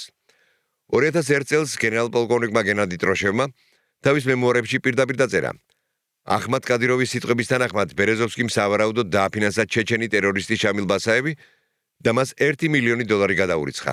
ტერორისტისთვის $1 მილიონი მიცემა სამშვიდობო საქმიანობა კი არა, ბოევიკების პირდაპირი დაფინანსებაა. ბერეზოვსკი ყველაფერს უარყოფდა, ბრალდებებს ცილისამებას უწოდებდა და სასამართლოდ იმუქრებოდა, თუმცა ეს ინფორმაცია დაილექა. თუ კადიროვი სიმართლეს ამბობდა, ეს იმას ნიშნავდა, რომ რუსეთის უშიშროების საბჭოს მდივნის მოადგილე სწორედ იმ ბოევიკებს კვებავდა, რომლებსაც რუსეთი ებრძოდა. ეს უკვე უბრალოდ კორუფცია კი არა ღალატი იყო. მართალია, მათ ვერაფერი დაამტკიცეს ან არ სურდათ დაემტკიცებინათ, რადგან 90-იან წლებში ბევრინამის არ დამტკიცება უფრო ხელსაყრელი იყო, განსაკუთრებით, როდესაც საქმე ოჯახის ოლიგარქებს ეხებოდა. ბერეზოვსკი კი ოჯახიდან იყო. ჯერჯერობით იყო. უშიშროების საბჭოს გარდა ბერეზოვსკი მედია იმპერიასაც აშენებდა 90-იანი წლების შუა პერიოდისთვის ის აკონტროლებდა ORT-ს ნომერ 1 არხს, ქვეყნის მთავარ სატელევიზიო არხს. ეს იყო ნამდვილი ძალაუფლება, არაფული ძალაუფლება, არაკავშირები ძალაუფლება, არამედ ძალაუფლება გონებაზე. ORT ყველა სახლში აჩვენებდა, ORT მილიონობით ადამიანის აზრს ქმნიდა. ბერეზოვსკი კი აკონტროლებდა კონკრეტულად რას აჩვენებდნენ იქ. მან შეიძინა გაზეთი კომერსანტი გამოცემა ელიტისთვის, მათთვის ვინც გადაწყვეტილებებს იღებს. 99 წელს მან შეიძინა ტელეარხი TV6 და გამომცემლობა კომერსანტი. მედია იმპერია იზრდებოდა, ბერეზოვსკის ესმოდა, ვინც აკონტროლებს ინფორმაციას, ის აკონტროლებს ყველაფერს და ის მართალი იყო. ORT მუშაობდა როგორც პროპაგანდისტული მანქანა, როდესაც ელცინის მხარდაჭერა იყო საჭირო, მხარს ურჭერდნენ, როდესაც პრიმაკოვის ჩაძირვა იყო საჭირო, ძირავდნენ, როდესაც პუტინის გაპიარება იყო საჭირო, აპიარებდნენ. ამ ორკესტრს ბერეზოვსკი დირიჟორობდა და თქმებოდა. ის ეუბნებოდა თავის მეგობრებს, მოსაწყენი გახდა არჩევნები მოვიგე, პრემიერ-მინისტრი დავნიშნე, პრეზიდენტი დავნიშნე. ხუმრობა ჟღერდა, მაგრამ სიმართლე იყო. თითქმის 98 წლიდან 99 წლამდე ბერეზოვსკის DST-ს აღმასრულებელი მდივნის თანამდებობა ეკავა. ისევ და ისევ საპატიო თანამდებობა, მაგრამ რეალური ძალაუფლების გარეშე. დამოუკიდებელ სახელმწიფოთა თანამეგობრობა იმ წლებში უფრო ყოფილი საბჭოთა რესპუბლიკების კლუბი იყო, ვიდრე რეალური ორგანიზაცია, მაგრამ ბერეზოვსკიმ იცოდა, როგორ გამოეყენებინა ნებისმიერი თანამდებობა თავის სასარგებლოდ. ის კავშირებს ამყარებდა DST-ს სახელმწიფოების მეთაურებთან, იღებდა თავის სტატუსს ბიზნეს ინტერესების წინწასაწევად, დებდა გარიგებებს, თუმცა ამ თანამდებობაზე დიდხანს არ უმუშავია. დაახლოებით 1 წელი, რადგან პრემიერ-მინისტრ ევგენი პრიმაკოვთან კონფლიქტი მოუვიდა. პრიმაკოვი ძველი გვარდიის წევრი იყო, ძალოვანი სტრუქტურების კაცი. არ უყვარდა ოლიგარქები და არც მალავდა ამას. ის თვლიდა, რომ მათ ქვეყანა გაძარცვეს და დადგა დრო, ისინი კუთხეში მიენწყდიათ. ბერეზოვსკი ეჭვობდა, რომ პრიმაკოვს ქვეყნისთვის წითელი რევანშის მოწყობა და მისი საბჭოთა წარსულში დაბრუნება სურდა. კონფლიქტი გარდაუვალი იყო და ბერეზოვსკი დამარცხდა. 99 წლის აპრილში ელცინმა იგი DST-ს აღმასრულებელი მდივნის თანამდებობიდან გაათავისუფლა, DST-ს აღმასრულებელი მდივნის უფლებამოსილებების რეგულარული გადაჭარბებისა და სახელმწიფოთა მეთაურების საბჭოს თავმჯდომარის მითითებების შეუსრულებლობის გამო. ბერეზოვსკი განაცხადა, რომ ელცინს არ ჰქონდა ასეთი გადაწყვეტილების მიღების უფლებამოსილება, მაგრამ მაინც იძულებული გახდა წასულიყო. თუმცა ბერეზოვსკი არ განაწყენებულა, მას სხვა გეგმები ჰქონდა. იმავე 99 წელს ბერეზოვსკიმ გადაწყვიტა პირდაპირ წასულიყო დიდ პოლიტიკაში. მან მონაწილეობა მიიღო სახელმწიფო დუმის საარჩევნო კამპანიაში და არჩეულ იქნა ყარაჩაი-ჩერქეზეთის ერთმანდატიან ოლქში. როგორ გახდა არბატიდან მოსული მათემატიკოსი, კავკასიის რესპუბლიკის დეპუტატი, ცალკე ისტორიაა, სავსე სიბინძურით, ფულით და ადმინისტრაციული რესურსებით, მაგრამ შედეგი იყო. 99 წლის დეკემბერში ბერეზოვსკი რუსეთის სახელმწიფო დუმის დეპუტატი გახდა. ეს მას დეპუტატის ხელშეუხებლობას ანიჭებდა, რაც დაწყებული სისხლის სამართლებრივი დევნის პირობებში ძალიან დროული იყო, რადგან 99 წლის იანვარში ბერეზოვსკი აეროფლოტის სახსრების მიტაცების საქმეში ფიგურანტი გახდა. აპრილში გენპროკურატურამ მისი დაპატიმრების ორდერი გასცა. მართალია ნოემბერში ყველა ბრალდება მოუხსნეს, მაგრამ დანალექი მაინც დარჩა. და ბერეზოვსკიმ გააცნობიერა თავისუფლების შესანარჩუნებლად და ხელისუფლებაში დასარჩენად მას პოლიტიკური დაცვა სჭირდებოდა. დეპუტატის მანდატი ერთ-ერთი ასეთი დაცვა იყო, მაგრამ ეს საკმარისი არ იყო. მას მთავარი დაცვა სჭირდებოდა პრეზიდენტის. ამიტომ ბერეზოვსკიმ ახალი პრეზიდენტის დანიშვნა გადაწყვიტა. 99 წელს ბერეზოვსკი პარტია ერთიანობის შექმნის სათავეში იდგა. ეს იყო ხელისუფლების პარტია, რომელიც სპეციალურად დუმის არჩევნებისა და მომავალი საპრეზიდენტო არჩევნებისთვის შეიქმნა. ბერეზოვსკი დებდა ფულს, იყენებდა მედია რესურსებს და ორგანიზებას უწევდა მხარდაჭერას. პარალელურად ის ეძებდა საპრეზიდენტო კანდიდატს. ისეც, ვინც ელცინს შეცვლიდა. კონტროლირებადი, ლოიალური და პროგნოზირებადი იქნებოდა. ისეც, ვინც ოლიგარქების მადლიერი იქნებოდა დანიშვნისთვის და არ დაავიწყდებოდა ვისგან იყო დავალებული სავარძლისთვის. და ასეთი ადამიანის გამოჩნდა ვლადიმერ პუტინი, KGB-ს ყოფილი ოფიცერი, FSB-ს ხელმძღვანელი, შემდეგი პრემიერ-მინისტრი, კაცი, რომლის შესახებაც ცოტამ თუ იცოდა. უღიმღამო შეუმჩნეველი ქარიზმისა და ამბიციის გარეშე ოლიგარქებისთვის იდეალური ფიგურა. ბერეზოვსკიმ პუტინი მისი სიტყვების თანახმად 91 წელს გაიცნო, როგორც ბერეზოვსკი ამბობდა, ერთმანეთს შენობით მიმართავდნენ. ის დარწმუნებული იყო, რომ პუტინის სისტემის კაცი იყო. მას ესმოდა თამაშის წესები და მადლიერი იქნებოდა. ამიტომ ბერეზოვსკიმ მისი გაპიარება დაიწყო. ORT პუტინისთვის მანქანაზავით მუშაობდა, ისინი ამზადებდნენ გადაცემებს, რომლებიც ძლიერი ლიდერის იმიჯს ქმნიდნენ, რომელსაც წესრიგის აღდგენა შეეძლო. ბერეზოვსკი აქტიურად უჭერდა მხარს პუტინს საჯაროდ. იღენებდა თავის კავშირებს, ფულსა და გავლენას. პირველი არხი უშვებდა რეპორტაჟებს, რომლებიც მიზნად ისახავდა პუტინის პოტენციური მეტოქის, ყოფილი პრემიერ-მინისტრის ევგენი პრიმაკოვის მხარდაჭერის შესუსტებას.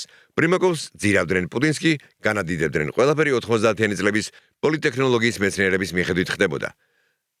და ამან გაამართლა 2000 წლის მარტში ვლადიმერ პუტინი რუსეთის პრეზიდენტად დაირჩიეს. ბერეზოვსკი ზეიმობდა, ის დარწმუნებული იყო, რომ ეს მისი გამარჯვება იყო, მისი დანიშნული პირი, მისი პრეზიდენტი. ის ეუბნებოდა მეგობრებს, ეს საუკეთესო არჩევანია ქვეყნისთვის, მე მას ვიცნობ, ჩვენ შენობით მიმართავთ ერთმანეთს. მას გულწრფელად ჯეროდა, რომ პუტინი მადლიერი იქნებოდა, რომ ყველაფერი ისე დარჩებოდა, როგორც იყო. ოლიგარქები ძაფებს ეკაჭებოდნენ და პრეზიდენტიც ეკავდა. ბერეზოვსკის ბავშვობის მეგობარი ლეონიდ ბოგუსლავსკი იხსენებდა, იმ წლებში მას გულწრფელად ჯეროდა, რომ ღმერთს წვერში ჩაავლო ხელი. ახლა შეეძლო, წყალზე გაევლო და არ ჩაძირულიყო, მაგრამ ბერეზოვსკის არ ესმოდა მთავარი. პუტინი არ იყო ის, ვინც სხვის დაკრულზე იცეკვებდა და ძალიან მალე ეს ყველასთვის, მათ შორის ბერეზოვსკისთვისაც ნათელი გახდა, მაგრამ 2000 წლის ზაფხულზე ბერეზოვსკი პიკზე იყო. მას ჰქონდა მედია იმპერია, კავშირები კრემლში, ჰქონდა დეპუტატის მანდატი, ყავდა ახალი პრეზიდენტი, რომელსაც საკუთრებად მიიჩნევდა. ის გავლენიანი, დიდარი და საშიში იყო. გაზეთი გარდიანი წერდა, რომ ბერეზოვსკი 1996 წელს ბორის ელცინის ხელახლა არჩევას გაუწია ორგანიზება. მან და მისმა მილიარდერმა მეგობრებმა ელცინის წინასაარჩევნო კამპანიისთვის 140 მილიონი გერმანკა სტერლინგი გამოყვეს. დასავლელი ჟურნალისტები ბერეზოვსკის ელცინის პერიოდის ნაცრისფერ კარდინალად მოიხსენიებდნენ. 90-იანი წლების ბოლოს მას პოლიტიკურად გავლენიანი ოლიგარქისა და ისეთი ადამიანის რეპუტაცია ჰქონდა, რომელიც ახლოს იყო პრეზიდენტ ელცინთან და მის ოჯახთან. თუმცა სხვა მოსაზრებებიც არსებობდა. 2009 წლის მარტში გაზეთი ვედომოსტი ციტირებდა ანონიმური კრემლის ყოფილი მაღალჩინოსნის სიტყვებს. ბერეზოვსკის გავლენის ხარისხი თავად მის მიერ შესამჩნევად იყო გაზვიადებული. ელცინს ის ძალიან არ უყვარდა, მაგრამ ეს იყო მოგვიანებით. როცა ყველაფერი დაინგრა, მანამდე კი ყველა ფიქრობდა, რომ ბერეზოვსკი ნაცრისფერი კარდინალი იყო. თავად ბერეზოვსკისაც ჯეროდა ეს. 90-იანი წლების ბოლოსთვის ბერეზოვსკი მიაღწია ყველაფერს, რაზეც ოცნებობდა. მათემატიკოსი არბატის ქუჩიდან მილიარდერი იყო. ის აკონტროლებდა ავტოვაზის მესამედს, ქვეყნის მთავარ სატელევიზიო არხს და დიდ ტირაჟიან გაზეთებს. მას ცდომა ჰქონდა კრემლში, მეგობრობდა პრეზიდენტის ოჯახთან და ეკავა სახელმწიფო თანამდებობები. ის ათავისუფლებდა მძევლებს ჩეჩნეთში, ხელს აწერდა სამშვიდობო ხელშეკრულებებს და თამაშობდა დიდ პოლიტიკაში. ის დაქორწინებული იყო ლამაზ ქალებზე, იცვლიდა მათ ხელთათმანებივით, ხარჯავდა მილიონებს საყურლებსა და განქორწინებებზე. ის ხელგაშლილად ცხოვრობდა, არ ითვლიდა ფულს, ტკბებოდა თავისი ძალაუფლებით. მას ნამდვილად ჯეროდა, რომ ღმერთს წვერში ჩაავლო ხელი, რომ რუსეთი მისი თამაში იყო და მან ყველა წესი იცოდა, რომ მას შეეძლო პრეზიდენტების, პრემიერ-მინისტრების და მინისტრების დანიშვნა და გათვალისწინება, რომ ის ხელშეუხებელი იყო, მაგრამ იყო ერთი პრობლემა. ამდენი წლის წარმატების გამარჯვების, ფულისა და ძალაუფლების მიუხედავად, ბერეზოვსკიმ ვერ გაიგო რუსული პოლიტიკის ყველაზე მნიშვნელოვანი წესი. რუსეთში არ არიან ხელშეუხებლები. არიან მხოლოდ ისინი, ვისი ჯერით ჯერ არ დამდგარა. თუმცა ეს ერთადერთი პრობლემა არ ყოფილა. ბერეზოვსკის სხვა მტრებიც ჰყავდა. 2000 წელს ამერიკელმა ჟურნალისტმა პაվել ხლებნიკოვმა გამოაქვეყნა თავისი წიგნი კრემლის ნათლი მამა ბორის ბერეზოვსკი, ანუ რუსეთის ძარცვის ისტორია. ხლებნიკოვი სერიოზული ჟურნალისტი იყო, რუსული Forbes-ის რედაქტორი, ადამიანი, რომელიც ღრმად იკვლევდა. წიგნში მან წარმოადგინა ბერეზოვსკის თაღლითური სქემები ფულის გათეთრებებში, ბოევიკებთან კავშირებსა და ოპონენტების მკვლელობების ორგანიზებაში მონაწილეობის მტკიცებულებები. ხლებნიკოვი წერდა ლოგოვაზზე, კრიმინალურ კავშირებზე, ჩეჩნურ ფულზე. ეს იყო ბომბი. ბერეზოვსკი შეეძლო ცინისამებისთვის ეჩივლა, შეეძლო მოეთხოვა უარყოფა, შეეძლო თავისი კავშირები გამოეყენებინა ჟურნალისტის რეპუტაციის გასანადგურებლად, მაგრამ მან ეს არ გააკეთა. სარჩელი არ შეიტანა, უბრალოდ გაჩუმდა. და ეს უცნაური იყო, რადგან ადამიანი, რომელსაც მედია იმპერია და იურისტების არმია ყავს, ჩვეულებრივ არ დუმს, როდესაც მკვლელობაში ადანაშაულებენ. ბერეზოვსკი დუმდა. 2004 წელს კი პაվել ხლებნიკოვი მოკლეს მოსკოვში, ქუჩაში ესროლეს. დამნაშავეები ვერ იპოვეს. საქმე დღემდე გაუხსნელია. ბერეზოვსკიმ მისცა ინტერვიუ, რომელშიც მომხდარის შესახებ საკუთარი ვერსია შესთავაზა, მაგრამ არავინ დაიჯერა, რომ ის საქმის კურსში არ იყო. ძალიან მოსახერხებელი იყო.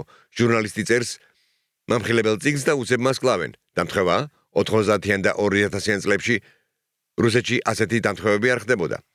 90-იანი წლების ბოლოსთვის ბერეზოვსკის ნამდვილად ჯეროდა, რომ ღმერთს წვერში ჩაავლო ხელი, მოსაწყენი გახდა, ეუბნებოდა ის მეგობრებს, პრემიერ-მინისტრი დავნიშნე, პრეზიდენტი დავნიშნე. ბერეზოვსკის ბავშვობის მეგობარი ლეონიდ ბოგუსლავსკი იხსენებდა, რომ იმ წლებში მას ნამდვილად ჯეროდა, რომ ღმერთს წვერში ჩაავლო ხელი და ახლა შეეძლო წყალზე ევლო და არ ჩაძირულიყო. მაგრამ ღმერთს, როგორც ვიცით, არ მოსწონს, როდესაც მოკვდავები მას წვერში ხელს ავლებენ. ბერეზოვსკი მალევე მიხვდა ამას. რადგან მის მიერ ახლად დანიშნული ვლადიმერ პუტინი ის არ აღმოჩნდა, ვისადაც თავს ასახებდა. ის არ იყო უღიმღამო, კონტროლირებადი ფიგურა. ის არ იყო ოლიგარქების მადლიერი პროდეჟე. ის იყო მტაცებელი, რომელიც თავისა აცელოდა და როდესაც ესეთი დადგა, კბილები გამოაჩინა. ბერეზოვსკიმ ვერც კი შენიშნა, როგორ გადაიქცა მონადირიდან ნადირად. იმან რაც შემდეგ მოხდა პუტინთან კონფლიქტმა, ოპოზიციაში გადასვლამ და ქვეყნიდან წასვლამ, განადგურა არამხოლოდ ბერეზოვსკის გეგმები, არამედ მისი მსოფლმხედველობაც. ყველაფერი, რაც მოსკოვში დიდი და თავისი დიდებულებით თვალის მომჭრელი იყო, ლონდონში ძალიან პატარა და უფერული გახდა. ბერეზოვსკის ერთ-ერთმა ახლო მეგობარმა ისტორიკოსმა იური ფელშინსკიმ ემიგრაციაში მასთან შეხვედრების შესახებ გაიხსენა. ბერეზოვსკისთან ბევრი ისეთი სიტუაცია მქონდა, როცა ყბა მიმარდებოდა, მას უბრალოდ არ ესმოდა რა მოხდა. როგორ მოხდა ისე, რომ ადამიანი, რომელიც ქვეყანას აკონტროლებდა, უცხო ქვეყანაში არაფერს წარმოადგენდა. როგორც მათემატიკოსმა, რომელიც ზუსტ ფორმულებს იყო მიჩვეული, მან ვერ შეძლო საკუთარი კრახის ფორმულის გამოთვლა, რადგან რუსეთში პოლიტიკა მათემატიკა არ არის, ეს რულეტკაა და ბერეზოვსკიმ არასწორ რიცხვზე დადო ფსონი. 90-იანი წლების ბოლოს და 2000-იანების დასაწყისში ბერეზოვსკი პიკზე იყო, თუმცა ეს უფსკრულის წინა პიკი იყო. მან ჯერ არ იცოდა, რომ მისი იმპერია რამდენიმე თვეში დაიშლებოდა, რომ ადამიანი, რომელსაც ის თავის დანიშნულად მიიჩნევდა, მის უმთავრეს მტრად გადაიქცეოდა. რომ მალე ქვეყნიდან გაქცევა მოუწევდა და ყველაფერს დატოვებდა. ბიზნეს, მედიას, ფულს, ძალაუფლებას, რომ დარჩენილ ცხოვრებას ემიგრაციაში, სასამართლოებში, ვალებსა და დეპრესიაში გაატარებდა. რომ აბაზანაში მოკვდებოდა კისერზე მარყუჟით მარტო დავიწყებული 309 მილიონი გირვანკა ვალით.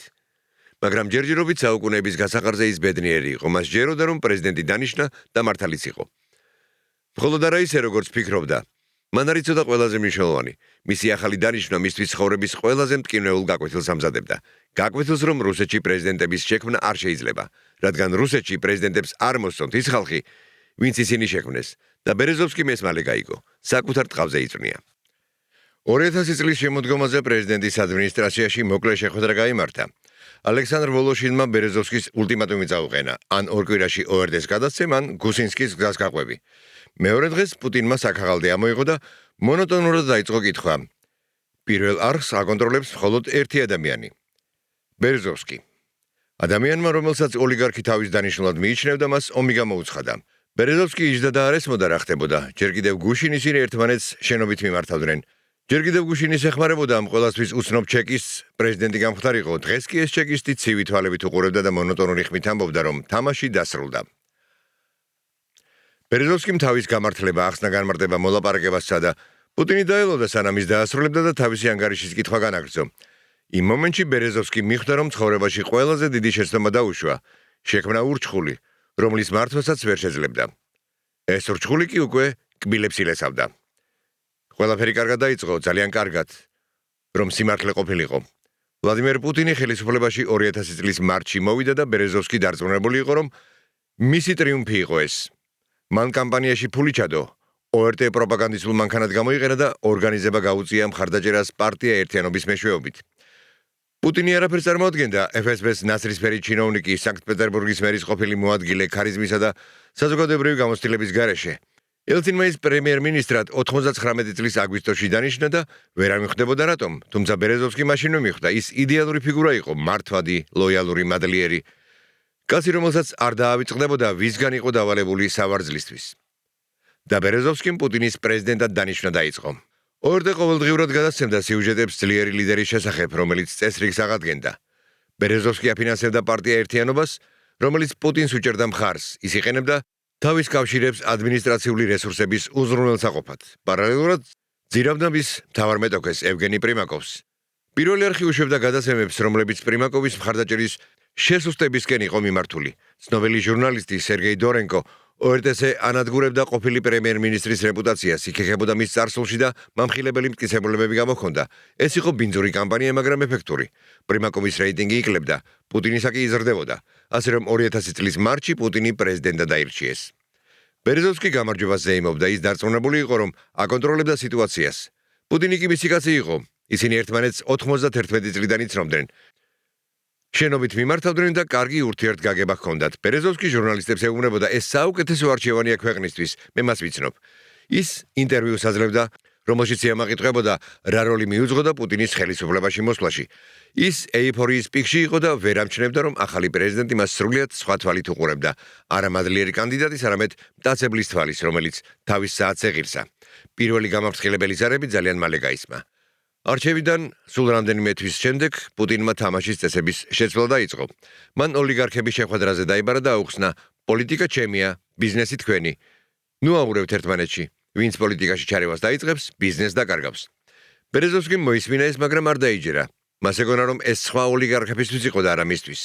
ის ხომ თავისიანია და ის ხომ დაეხმარა. მაგრამ პუტინი განსხვავებას არ აკეთებდა, მისთვის ყველა ოლიგარქი ერთნაირი იყო.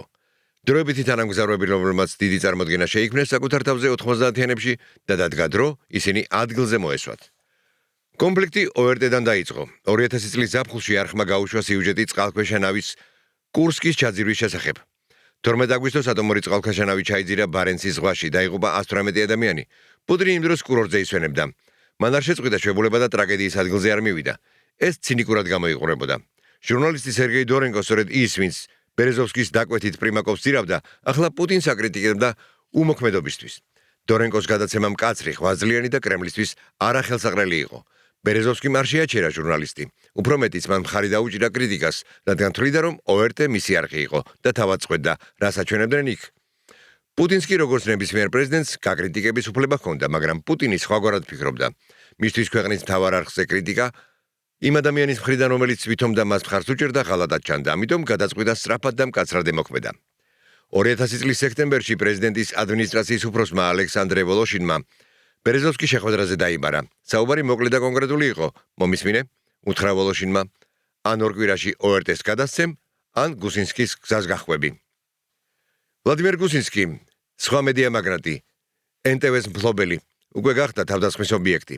ის ივნისში დააპატიმრეს, სამი დღე ბუტირკაში ამყოფეს, აიძულეს, რომ NTV-ს გაზპრომისთვის გადაცემის დოკუმენტებზე ხელი მოეწერა, შემდეგ გაუშვეს და ის რუსეთიდან გაიქცა. ეს ყველა მედია ოლიგარქისთვის გაკვეთილი იყო, ვინც ნებაყოფლობით არ გადასცემდა თავის არხს, აიძულებდნენ ამის გაკეთებას. ბერეზოვსკი მოისმინა ულტიმატუმი, მაგრამ არ შეშინებულა. მან პუტინთან შეხვედრა მოითხოვა. ბერეზოვსკისა და გუზინსკის შორის განსხვავება ის იყო, რომ მან მეორე დღეს პუტინთან შეხვედრა შეეძლო. შეხვედრას ორგანიზება ვოლოშინმა გაუწია თავის კაბინეტში. ბერეზოვსკი მივიდა იმ იმედით, რომ გულწრფელად ისაუბრებდნენ. ისინი ხომ ჩვენიანები არიან, შენობით მიმართავენ ერთმანეთს. ყველაფრის განხილვა შეიძლება, შეთანხმება, კომპრომისის გამოძებნა, მაგრამ პუტინი განხილვას არ აპირებდა. ბერეზოვსკიმ დორენკოს გადაცემის გამო თავის მართლებასა და უხსნიდა, რომ არხს კრიტიკის უფლება ჰქონდა, რომ ეს ნორმალური ჟურნალისტიკა იყო და არ იყო საჭირო ყველაფრის ასე ახმა. პუტინი დაელოდა სანამ ის საუბარს დაასრულებდა, შემდეგ საქაღალდე ამოიღო და მომზადებული ანგარიშის მონოტონურად კითხვა დაიწყო. ანგარიშის არსი იმაში იყო, რომ პირველ ღილაკს მხოლოდ ერთი ადამიანი ბერეზოვსკი აკონტროლებდა და ეს დაუშვებელი იყო, რომ სახელმწიფოს არ შეეძლო ერთი ოლიგარქისთვის ქვეყნის მთავარი საინფორმაციო რესურსის კონტროლის უფლება მიეცა, რომ ORT სახელმწიფოს კონტროლის ქვეშ უნდა ყოფილიყო. პუტინი კითხულობდა და ბერეზოვსკი თვალებს არ უჯერებდა. ის კითხულობდა მონოტონურად, როგორც განაჩენს. ბერეზოვსკი იჯდა და ხვდებოდა, ეს დასასრულია. არანაირი განხილვა, არანაირი მოლაპარაკებები, ეს განაჩენია. პუტინი არ ითხოვდა, ატყობინებდა. შეხვედრა მალე დასრულდა, ბერეზოვსკი კაბინეტიდან დაშოკილი გამოვიდა. მან ესაა შეიტყო, რომ თავის იმპერიას ართმევდნენ და არაფრის გაკეთება არ შეეძლო, რადგან მის მიერ დანიშნული პრეზიდენტი მარიონეტი კი არა, ბატონი აღმოჩნდა და ბატონმა გადაწყვიტა მარიონეტებით მოთამაშე მოეხსნა. ბერეზოვსკიმ წინააღმდეგობის გაწევასა და მან უარი თქვა ORT-ს დათმობაზე და ამბობდა, რომ ეს მისი საკუთრება იყო, რომ მას ჰქონდა უფლებები, რომ იბრძოლებდა, მაგრამ ბრძოლა არათანაბარი იყო, რადგან პუტინს სახელმწიფოს სრული ძალაუფლება ჰქონდა. პროკურატურა, საგადასახადო სამსახური, FSB, სასამართლოები და ეს ყველაფერი ბერეზოვსკის წინააღმდეგ დაიძრა. ყველაფერი იმით დაიწყო, რომ ძველი საქმეები გაიხსენეს. ლოგოვაზის საქმე, რომელიც პროკურატურაში 95 წლიდან იდო მოულოდნელად გაცოცხლდა. გამოძიებამ დაადგინა, რომ 94-95 წლებში ლოგოვაზის ხელმძღვანელებმა მოიპარეს 2033 მანქანა, რომელთა ღირებულება 60 მილიარდი არადენომინირებული რუბლი იყო. ეს საქმე 90-იანი წლებისთვის კლასიკური იყო, მანქანების რეექსპორტი, დოკუმენტების გაყალბება, თანხის განაღდება, ის რასაც იმ წლებში მსხვილი ბიზნესის ნახევარი ეწეოდა, მაგრამ ახლა ეს მოულოდნელად დანაშაულად იქცა. რუსეთის გენპროკურატურის მოთხოვნით ბრიტანელმა სამართალდამცავებმა დააკავეს ბერეზოვსკი და მისი თანამოაზრე იური დუბოვი, რომელიც 95 წელს სააქციო საზოგადოება ლოგოვაზის დირექტორად დაინიშნა. ბრიტანელებმა რუსი ბიზნესმენები დიდხანს არ დატოვეს საპატიმროში.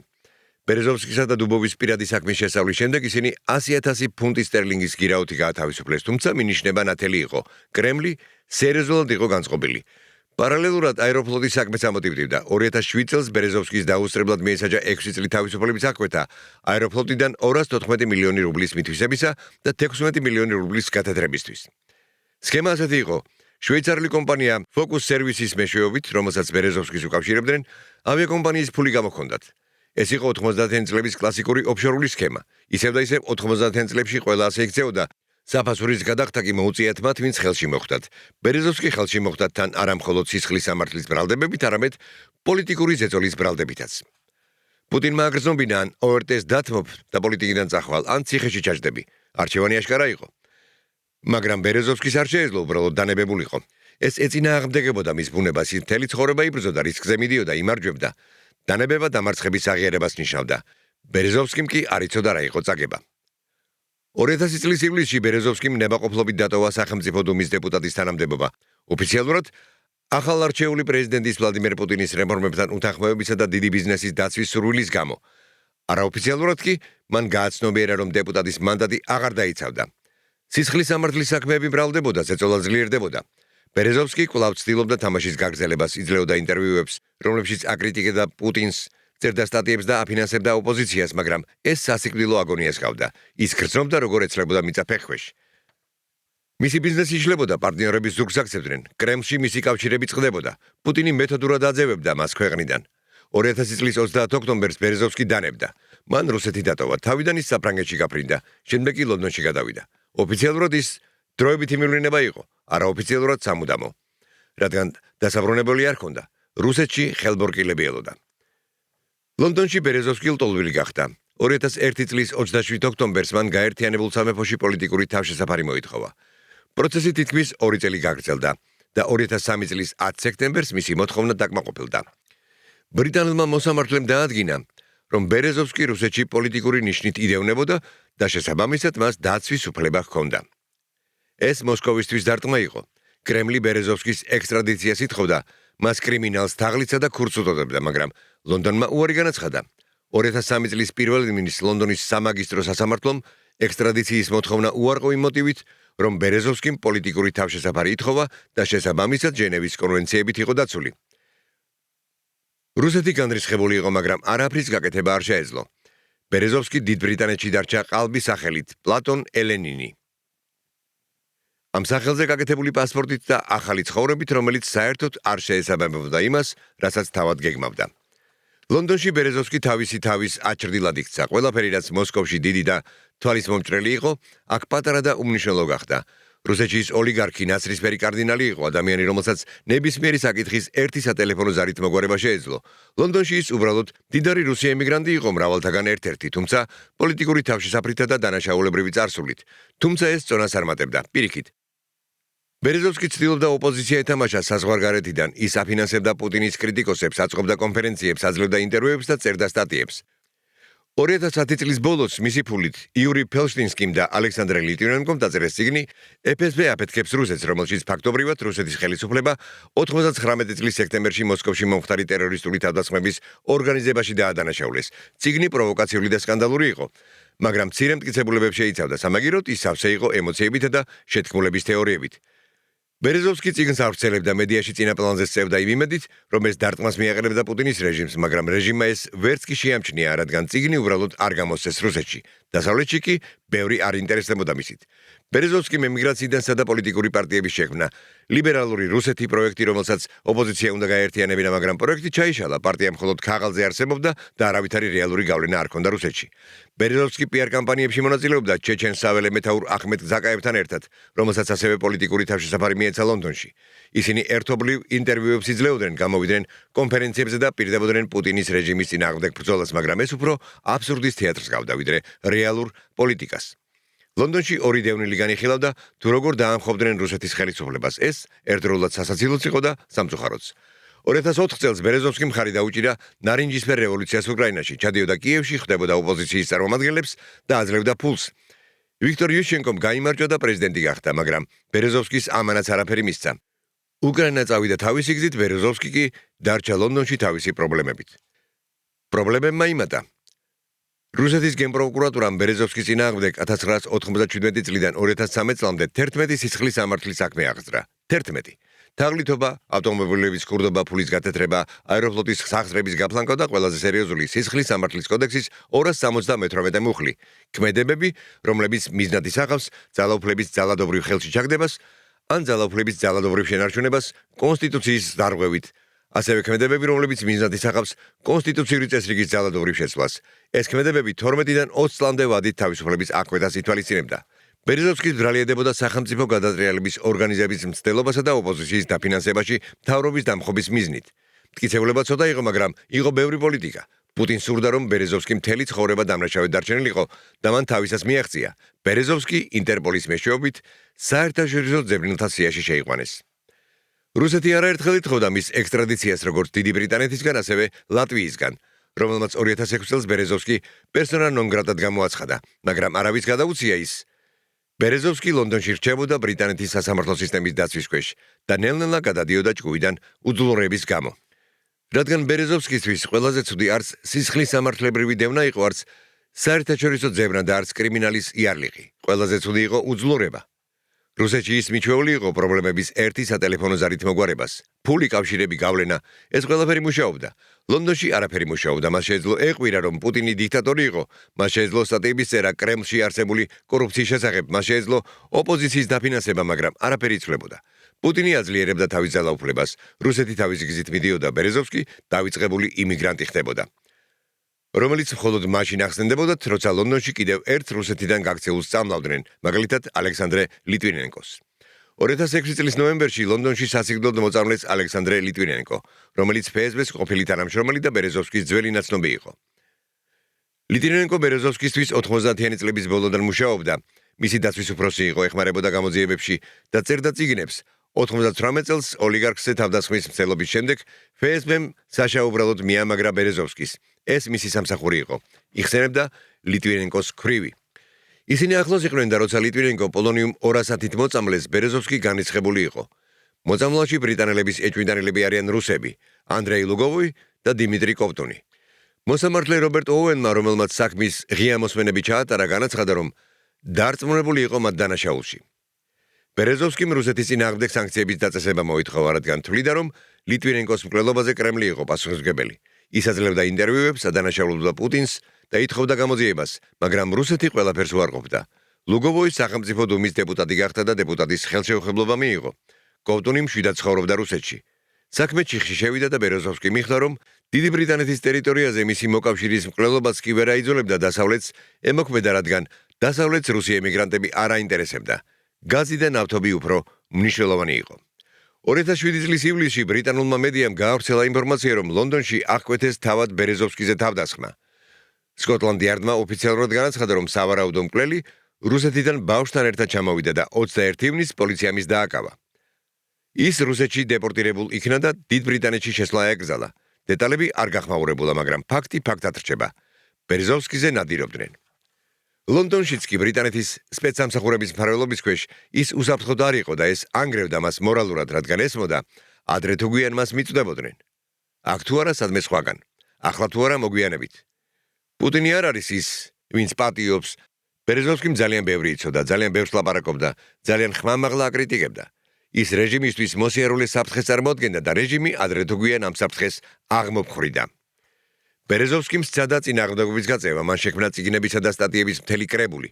სამტომეული შეუძლებლის ხელოვნება, ჩემი მაიდან ნეზალეჟნოსტი და ვერდიქტი. ის წერდა კრემლში არსებულ კორუფციაზე, საიდუმლო სამსახურების დანაშაულებზე, პუტინის მეთოდებზე.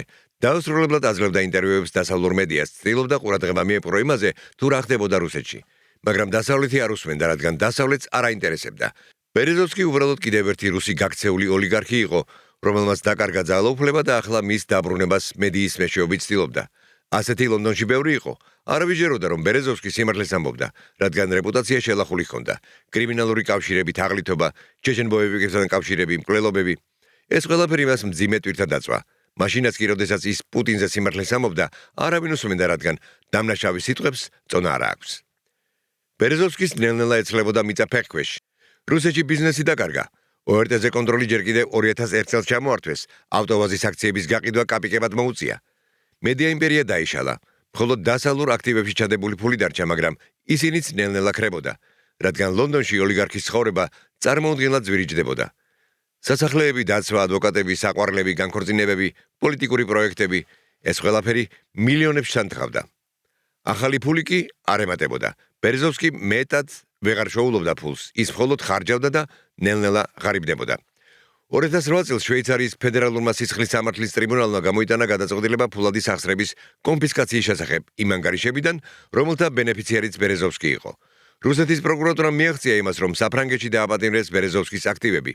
დასავლური სასამართლო სისტემა, რომელიც მას ექსტრადიციისგან იცავდა, იმავდროულად რუსეთს ეხმარებოდა მისი ფულის წართმევაში. ბედის ირონია, 2000-იანი წლების ბოლოსთვის ბერეზოვსკი მიხვდა, რომ წააგო. მან წააგო პუტინთან ომი, წააგო რუსეთისთვის ბრძოლა, დაკარგა თავისი მომავალი. კაცი, რომელიც ოდესღაც ამბობდა, მოსაწყენი გახდა პრემიერ-მინისტრი დავნიშნე, პრეზიდენტი დავნიშნე, ახლა საკუთარ ბედსაც კი ვეღარ ნიშნავდა. ის გარემოებების მძევალი იყო დევნილი, რომელსაც დასაჭერად დასდევდნენ, ემიგრანტი, რომელსაც არავინ უსმენდა, ოლიგარქი, რომელსაც ფული ეწურებოდა. და რაც ყველაზე ცუდია, ის იყო ადამიანი, რომელმაც ცხოვრების აზრი დაკარგა, რადგან მთელი მისი ცხოვრება ძალაუფლებისთვის ბრძოლა იყო. ძალაუფლება კი დაკარგა და აღარ იცოდა რისთვის ეცხოვრა. ლონდონში გატარებული ბოლო წლები ბერეზოვსკისთვის ნელი სასიკვდილო აგონია იყო. ის ჯერ კიდევ ცდილობდა ოპოზიციის თამაშს, ისევ აძლევდა ინტერვიუებს, ისევ წერდა წერილებს პუტინს, მაგრამ ეს ყველაფერი სიკვდილის წინაყვილს გავდა. იმ კაცის ყვილს, რომელსაც დამარცხებასთან შეგუება არ შეუძლია და ეს ყვილი მისი ლონდონის სასახლის ცარიელ დარბაზებში ეკოთ გაისმოდა. თუმცა არავის ესმოდა, რადგან მსოფლიომ დიდი ხანია დაივიწყა ბერეზოვსკი. 2001 წლის ბოლოს ბერეზოვსკი ფედერალურ ძებნელთა სიაში შეიყვანეს, მას შემდეგ რუსეთის ძალაუფლება უშედეგოდ ითხოვდა მის ექსტრადიციას. ბერეზოვსკის დიდ ბრიტანეთში პოლიტიკური თავშესაფარი მისცეს, სადაც ის პლატონ ელენინის სახელით ცხოვრობდა. ეს სახელი მის ნამდვილ სახელსა და გვართან ერთად მოგვიანებით მისი საფლავის ქვაზე დააწერეს. 2007 წელს მას დაუსწრებლად 6 წლით თავისუფლების აღკვეთა მიუსაჯეს აეროფლოტის თანხების მიტაცებისთვის. 2002 წელს მას 13 წლით თავისუფლების აღკვეთა მიესაჯა ლოგოვაზის საქმეზე. საჯლები მრავლდებოდა, მაგრამ ბერეზოვსკი მიუწვდომელი რჩებოდა. ის ფიზიკურად და მორალურად განადგურებული იყო. 2006 წლის 24 მარტს სახელმწიფო დუმამ განიხილა ბრიტანეთის პარლამენტისადმი მიმართვის პროექტი, რომლითაც ბერეზოვსკის რუსეთში ექსტრადირებაში დახმარებას ითხოვდა. დოკუმენტში ნათქვამი იყო, სახელმწიფო დუმა შეშფოთებას გამოთქვამს იმის გამო, რომ საერთაშორისო ძებნელთა სიაში მყოფი ბ.ა. ბერეზოვსკი გაერთიანებული სამეფოს ტერიტორიიდან განაგრძობს საქმიანობას, რომელიც მიზნად ისახავს რუსეთის ფედერაციის საზოგადოებრივი უსაფრთხოებისთვის ზიანის მიყენებას. მას შემდეგაც კი რაც სასამართლომ უარი განაცხადა რუსეთის სასამართლოსთვის მის გადაცემაზე.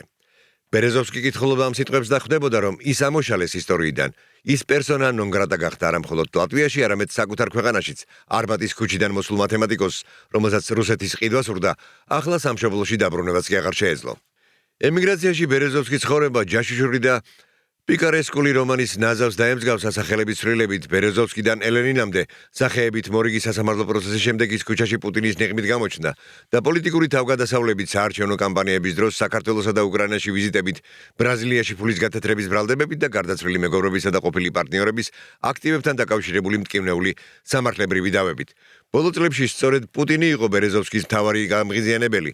10 წელზე მეტი ხნის განმავლობაში მისი არც ერთი ინტერვიუ არ გასულა იმის პროგნოზირების გარეშე, რომ პუტინის რეჟიმის დღეები დათვლილი იყო. ამასთან 2000 წლის დასაწყისში საპრეზიდენტო არჩევნების კამპანიის დროს ბერეზოვსკი ამტკიცებდა, რომ პუტინს 1991 წლიდან იცნობდა და მასთან მეგობრული ურთიერთობა ჰქონდა. აცხადებდა, რომ ეს ქვეყნისთვის საუკეთესო არჩევანი იყო, თუმცა ეს არჩევანი ბერეზოვსკისთვის კატასტროფული აღმოჩნდა. მისი მოღვაწეობის ბოლო წელს ბერეზოვსკიმ აქტიურად დაიწყო პუტინისთვის ღია წერილების წერა, მაგრამ პასუხი არასდროს მიიღია, პუტინი დუმდა, რადგან მისთვის ბერეზოვსკი აღარ არსებობდა. ბერეზოვსკიმ თავის ცხოვრებაში ყველაზე დიდი შეცდომა დაუშვა, მან შექმნა ურჩხული და მასზე კონტროლი დაკარგა. მას ეგონა, რომ პუტინი მარიონეტი იყო, რომლის მართვაც შეეძლო, მაგრამ პუტინი მტაცებელი აღმოჩნდა, რომელიც თავის საათს ელოდა და როდესაც საათმა ჩამოკრა, მან თავისი შემოქმედი ჩთანხა, არა ფიზიკურად. ბერეზოვსკის შორს ლონდონში იმყოფებოდა ბრიტანეთის სასამართლო სისტემის დაცვის ქვეშ, მაგრამ მორალურად, პოლიტიკურად და ფინანსურად პუტინმა მთლიანად გაანადგურა ბერეზოვსკი, წაართვა ბიზნესი, გააძევა ქვეყნიდან, კრიმინალად აქცია და წაართვა ცხოვრების აზრი. და ყველაზე საშინელი ის იყო, რომ ეს თავად ბერეზოვსკის ხელით გააკეთა, რადგან სწორედ ბერეზოვსკიმ მოიყვანა პუტინი ხელისუფლებაში. სწორედ მან მისცა მას ORT, ფული, მხარდაჭერა, სწორედ მან შექმნა პრეზიდენტი, რომელმაც გაანადგურა იგი. და ეს იყო ყველაზე მტკივნეული. იმის გაცნობიერება, რომ საკუთარი ხელით გაითხარა საფლავი. ემიგრაციაში ბერეზოვსკი საკუთარი სიდიადის აჩრდილად იქცა, ის რაც მოსკოვში დიდი და თვალისმომჭრელი იყო, ლონდონში პატარა და უფერული გახდა. მაგრამ ყველაზე უარესი ჯერ კიდევ წინ ელოდა. ფინალური ბრძოლა, რომელიც მას ბოლოს მოუღებდა. ბრძოლა არა პუტინთან, ეს ბრძოლა მან უკვე წააგო. ბრძოლა იმ ადამიანთან, რომელსაც ოდესღაც პარტნიორად თვლიდა, რომან აბრამოვიჩთან. და ეს ბრძოლა საბოლოო გახდება. 2012 წლის 31 აგვისტოს ლონდონის უმაღლესი სასამართლოს მოსამართლემ გამოაცხადა განაჩენი ბერეზოვსკის მიერ აბრამოვიჩის წინააღმდეგ შეტანილ $5.6 მილიარდ სარჩელზე. სარჩელი უარყოფილი იქნა. სასამართლო დარბაზში იჯდა კაცი, რომელმაც ახლახან დაკარგა ყველა იმედი. მოსამართლემ მას არასანდო მოწმე უწოდა, რომელიც ისტორიებს იქვე თხზავდა. აბრამოვიჩის ადვოკატები გამარჯვებას ზეიმობდნენ. ბერეზოვსკი გაუმძრევლად იჯდა ნაცრისფერ კოსტუმში გამოწყობილი უჰალსტუხოთ, ცოლის ელენა გორბუნოვას გვერდით. სახე გაქვავებული ჰქონდა, თვალებიც არიელი. მან ამ წუთას მოისმინა, რომ სიცოცხლის წლები და მილიონობით ფუნტი დახარჯა, სამართლებრივ ბრძოლაში, რომელიც პირწმინდად წააგო. რომ მისი ყველა მტკიცებულება არაფერი ღირდა, რომ არავის ჯეროდა მისი სიტყვების, რომ ის არაფერს წარმოადგენდა. კაცი, რომელსაც ოდესღაც შეეძლო პრემიერ-მინისტრის ერთი სატელეფონო ზარით დანიშნა, ახლა ვერ ახერხებდა ბრიტანელი მოსამართლისთვის იმის დამტკიცებას, რომ ის გადააგდეს. 7 თვის შემდეგ მას გარდაცვლილს იპოვიან კისერზე მარხვშით. ბევრი იტყვის, რომ მან დამარცხება ვერ აიტანა, მაგრამ სიმართლე უფრო ღრმადაა. მან ვერ აიტანა, რომ მონადირიდან ნადირად იქცა და ეს ნადირი კუთხეში მიიმწყდიას. ყველაფერმა უფრო ადრე სასამართლო პროცესზე გაცილებით ადრე დაიწყო ნგრევა. 2008 წლის 12 თებერვალს ბერეზოვსკის უახლოესი მეგობარი და ბიზნეს პარტნიორი ბადრი პატარკაციშვილი ლონდონში გულის შეტევით გარდაიცვალა. მანამდე ის არასდროს უჩიოდა გულის პრობლემას, მაგრამ გაკვეთა მაჩვენა პათოლოგია, რომელსაც შეეძლო უეცარი, უსიმპტომო სიკვდილი გამოეწვია. გულის შეტევა 52 წლის ასაკში მოსახერხებელი იყო განსაკუთრებით მათთვის, ვისაც გარდაცვლილის აქტივების მიტაცება სურდა. აქტივები კი ბევრი იყო, რადგან ყველაფერი, რაც ფორმალურად ბერეზოვსკის ეკუთვნოდა, პატარკაციშვილის სახელზე იყო რეგისტრირებული. ეს იყო უსაფრთხოების სქემა, რომელიც ჯერ კიდევ 90-იან წლებში შეიმუშავეს მათ. ერთი ფლობს, მეორე მართავს, თუ ერთს რამე დაემართებოდა, მეორე შეინარჩუნებდა ბიზნესს, მაგრამ არავის ეგონა, რომ ბადრი პირველი მოკვდებოდა. ის უფრო ახალგაზრდა, ჯანმრთელი და მშვიდი იყო. ბერეზოვსკი ნერვიული, ემოციური იყო და მკვლელობის მცდელობას გადაურჩა. ლოგიკური იქნებოდა მისი სიკვდილი, მაგრამ გარდაიცვალა პატარკაციშვილი და ყველაფერი თავდაყირად ადგა. ბოლო დროს ის ძალიან განიცდიდა საქართველოში განვითარებულ მოვლენებს. ვფიქრობ, სწორედ ამან გამოიწვია ბადრი პატარკაციშვილის სიკვდილი, განაცხადა პატარკაციშვილის საარჩევნო შტაბის ერთ-ერთმა უფროსმა რატი შარტავამ. პატარკაციშვილის გარდაცვალებამდე ერთი კვირით ადრე საქართველოში სკანდალი ატყდა. მისი და საქართველოს შინაგან საქმეთა სამინისტროს სპეციალური დეპარტამენტის ხელმძღვანელ ირაკლი კოდუას საუბრის ჩანაწერის გამოქვეყნების გამო. სტრესი, ზეწოლა, პოლიტიკა ამ ყველაფერს შეეძლო გულის შეტევა გამოეწვია, ან ეს მოსახერხებელი ვერსია იყო მკვლელობის ორგანიზატორებისთვის. ბერეზოვსკი ამ უკანასკნელზე ეჭვობდა, მაგრამ ვერაფერს ამტკიცებდა. როგორც ლიტვინენკოს და მის წრეში მომხდარი მრავალი სხვა სიკვდილის შემთხვევაში. რუსი ემიგრანტები ლონდონში ძალიან ხშირად და ძალიან მოხერხებულად იღუპებოდნენ, მაგრამ მთავარი პრობლემა ბადრის სიკვდილი კი არ იყო, არამედ ის, რაც შემდეგ მოხდა. პატარკაციშვილის ქვრივმა ინა გუდავაძემ უარი განაცხადა ბერეზოვსკის მიმართ რაიმე ვალდებულებების აღიარებაზე. ის ბადრის სახელზე რეგისტრირებულ ყველა ქონებას ქმრის საკუთრებად თვლიდა და შესაბამისად ახლა თავის საკუთრებად. ბერეზოვსკი ცდილობდა აეხსნა, ეს ჩვენი ერთობლივი ქონება იყო, მე და ბადრი შევთანხმდით, რომ ერთ-ერთი ჩვენგანის გარდაცვალების შემთხვევაში მეორე ყველაფერს აიღებდა, მაგრამ ინა მოჭრილი ფრაზით პასუხობდა, მეგობრობა მემკვიდრეობით არ გადაეცემა. იურიდიულად ის მართალი იყო, ბერეზოვსკისა და პატარკაციშვილის შორის არანაირი წერილობითი შეთანხმება არ არსებობდა. ყველაფერი ნდობაზე, მეგობრობასა და სიტყვებზე იყო დაფუძნებული. ხოლო სიტყვებს ერთ-ერთი პარტნიორის გარდაცვალების შემდეგ იურიდიული ძალა არ აქვს. ბერეზოვსკიმ დაკარგა ბიზნესი, რომელსაც საკუთრებად თვლიდა. მილიარდობით დოლარი აორთქლდა. დარჩა მხოლოდ ის არჩელები, რომლებიც მან პატარკაციშვილის ქვრივის წინააღმდეგ შეიტანა. სასამართლო პროცესები, რომლებიც წლების განმავლობაში გაჭიანურდა და იურიდიულ ხარჯებს მოითხოვდა. სასამართლო პროცესები, რომლებიც მან საბოლოოდ წააგო, რადგან დასალურ სასამართლოში დოკუმენტების გარეშე არაფერს წარმოადგენ. ბერეზოვსკის კი დოკუმენტები არ ჰქონდა. ის შეჩვეული იყო გაგებებით მუშაობას, მაგრამ ლონდონში გაგებები არ მუშაობდა. პატარკაციშვილის გარდაცვალება მთლიანად წაართვა ბერეზოვსკის ბიზნესი. მისმა ცოლებმა მას ასობით მილიონი წაართვეს სასამართლოების შედეგად. სასამართლოებმა მისი აქტივები მთელ მსოფლიოში დააპატიმრა. მასზე უამრავი საქმე იყო აღძრული კოლოსალური ზომის თაღლითობისა და ფულის გათეთრების შესახებ. მეორე ცოლმა გალინა ბეშაროვამ სასამართლოს მეშვეობით წაართვა თანხა, რომელიც პატარა ქვეყნის ბიუჯეტს უტოლდებოდა 165-დან 220 მილიონ გერმანკა სტერლინგამდე. პრესა ამ თანხაზე ამბობდა, რომ სომხეთის ბიუჯეტს უტოლდებოდა. თავად ბერეზოვსკი ზუსტებს არ ასახელებდა, მაგრამ აღიარებდა, ეს არ არის კომპენსაცია, ეს არის მატერიალური უზრუნველყოფა მისთვის და ჩემი საყვარელი შვილებისთვის. მე მას ფულს ყოველგვარი სამართლებრივი პროცესის გარეშე მივცემდი, მაგრამ სასამართლო პროცესი გაიმართა და ფული წავიდა. მისმა მესამე მეუღლემ ელენა გორბუნოვამ მათი დაშორების შემდეგ ასევე სასამართლოს მეშვეობით წაიღო დიდი თანხა 10 მილიონი. ფული წყალივით ეცლებოდა ხელებიდან. ბერეზოვსკი, რომელიც 90-იან წლებში თვალსაც არ დაახამხამებდა და ისე დახარჯავდა მილიონებს, ახლა ყოველ გირვანქას ითვლიდა და ხვდებოდა, რომ ფული იმდენად ბევრი აღარ ჰქონდა, რამდენიც ეგონა. მთავარი ბრძოლა კი წინ იყო სასამართლო პროცესი რომან აბრამოვიჩთან. რომან აბრამოვიჩი კიდევ ერთი ოლიგარქია 90-იანი წლებიდან, რომელმაც ქონება ნავთობით დააგროვა. ახალგაზრდა ამბიციური ხისტი 90-იან წლებში ის ბერეზოვსკის პარტნიორი იყო, მათ ერთად დააარსეს ნავთობ კომპანია სიბნეფტი. ერთად აკონტროლებდნენ ალუმინის გიგანტს რუსალს. ერთად ფლობდნენ წილს ოერტეში. ყოველ შემთხვევაში ასე ამტკიცებდა ბერეზოვსკი.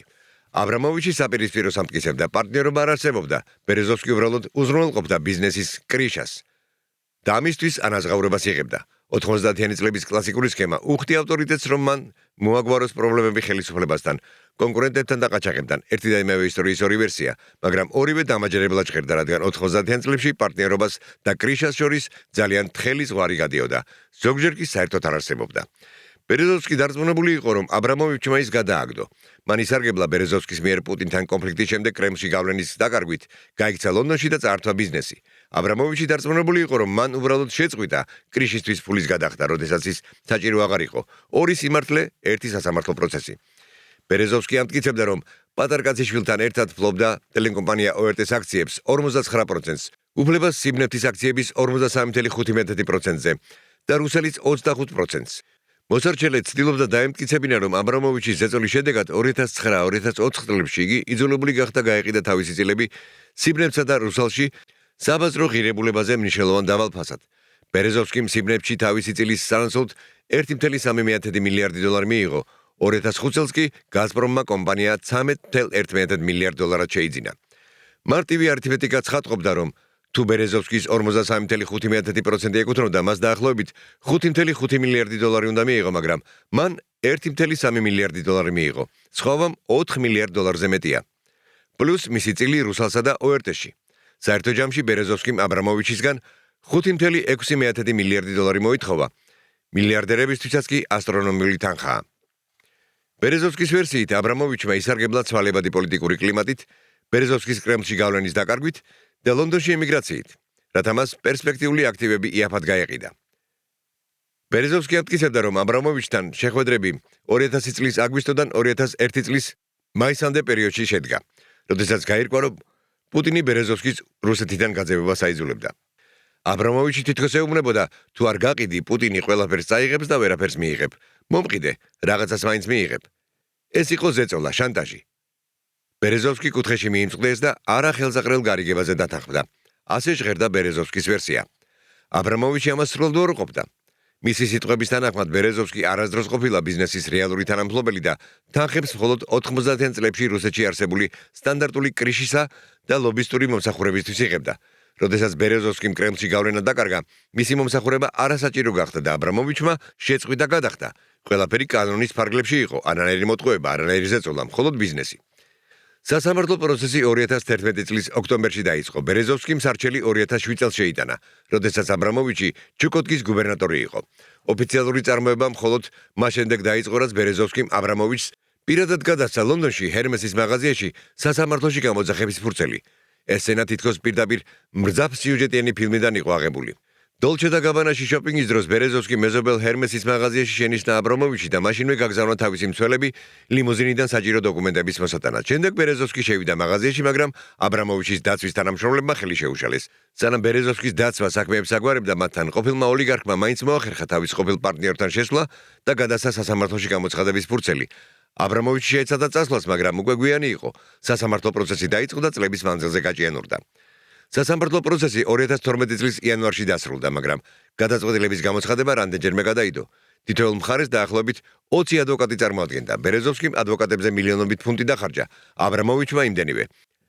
ეს იყო ტიტანების შეტაკება, უბრალოდ ბრძოლა ყოფილ და ამჟამინდელ ტიტანებს შორის, რადგან აბრამოვიჩი ჯერ კიდევ მდიდარი და გავლენიანი იყო, ფლობდა საფეხბურთო კლუბ ჩელსის იახტებს და უძრავ ქონებას მთელ მსოფლიოში. ბერეზოვსკი კი ემიგრანტი იყო, რომელსაც ჯივეები უცარიელდებოდა და რომელიც უკანასკნელ იმედს ეჭიდებოდა, რომ სასამართლოს მეშვეობით დაიბრუნებდა ფულს და ყოფილი დიდების რაღაც ნაწილს მაინც. სასამართლო პროცესზე მთავარი მტკიცებულება იყო 2000 წლის დეკემბერში პარიზის ლე-ბურჟეს აეროპორტში VIP დარბაზში გამართული საუბრის აუდიო ჩანაწერი.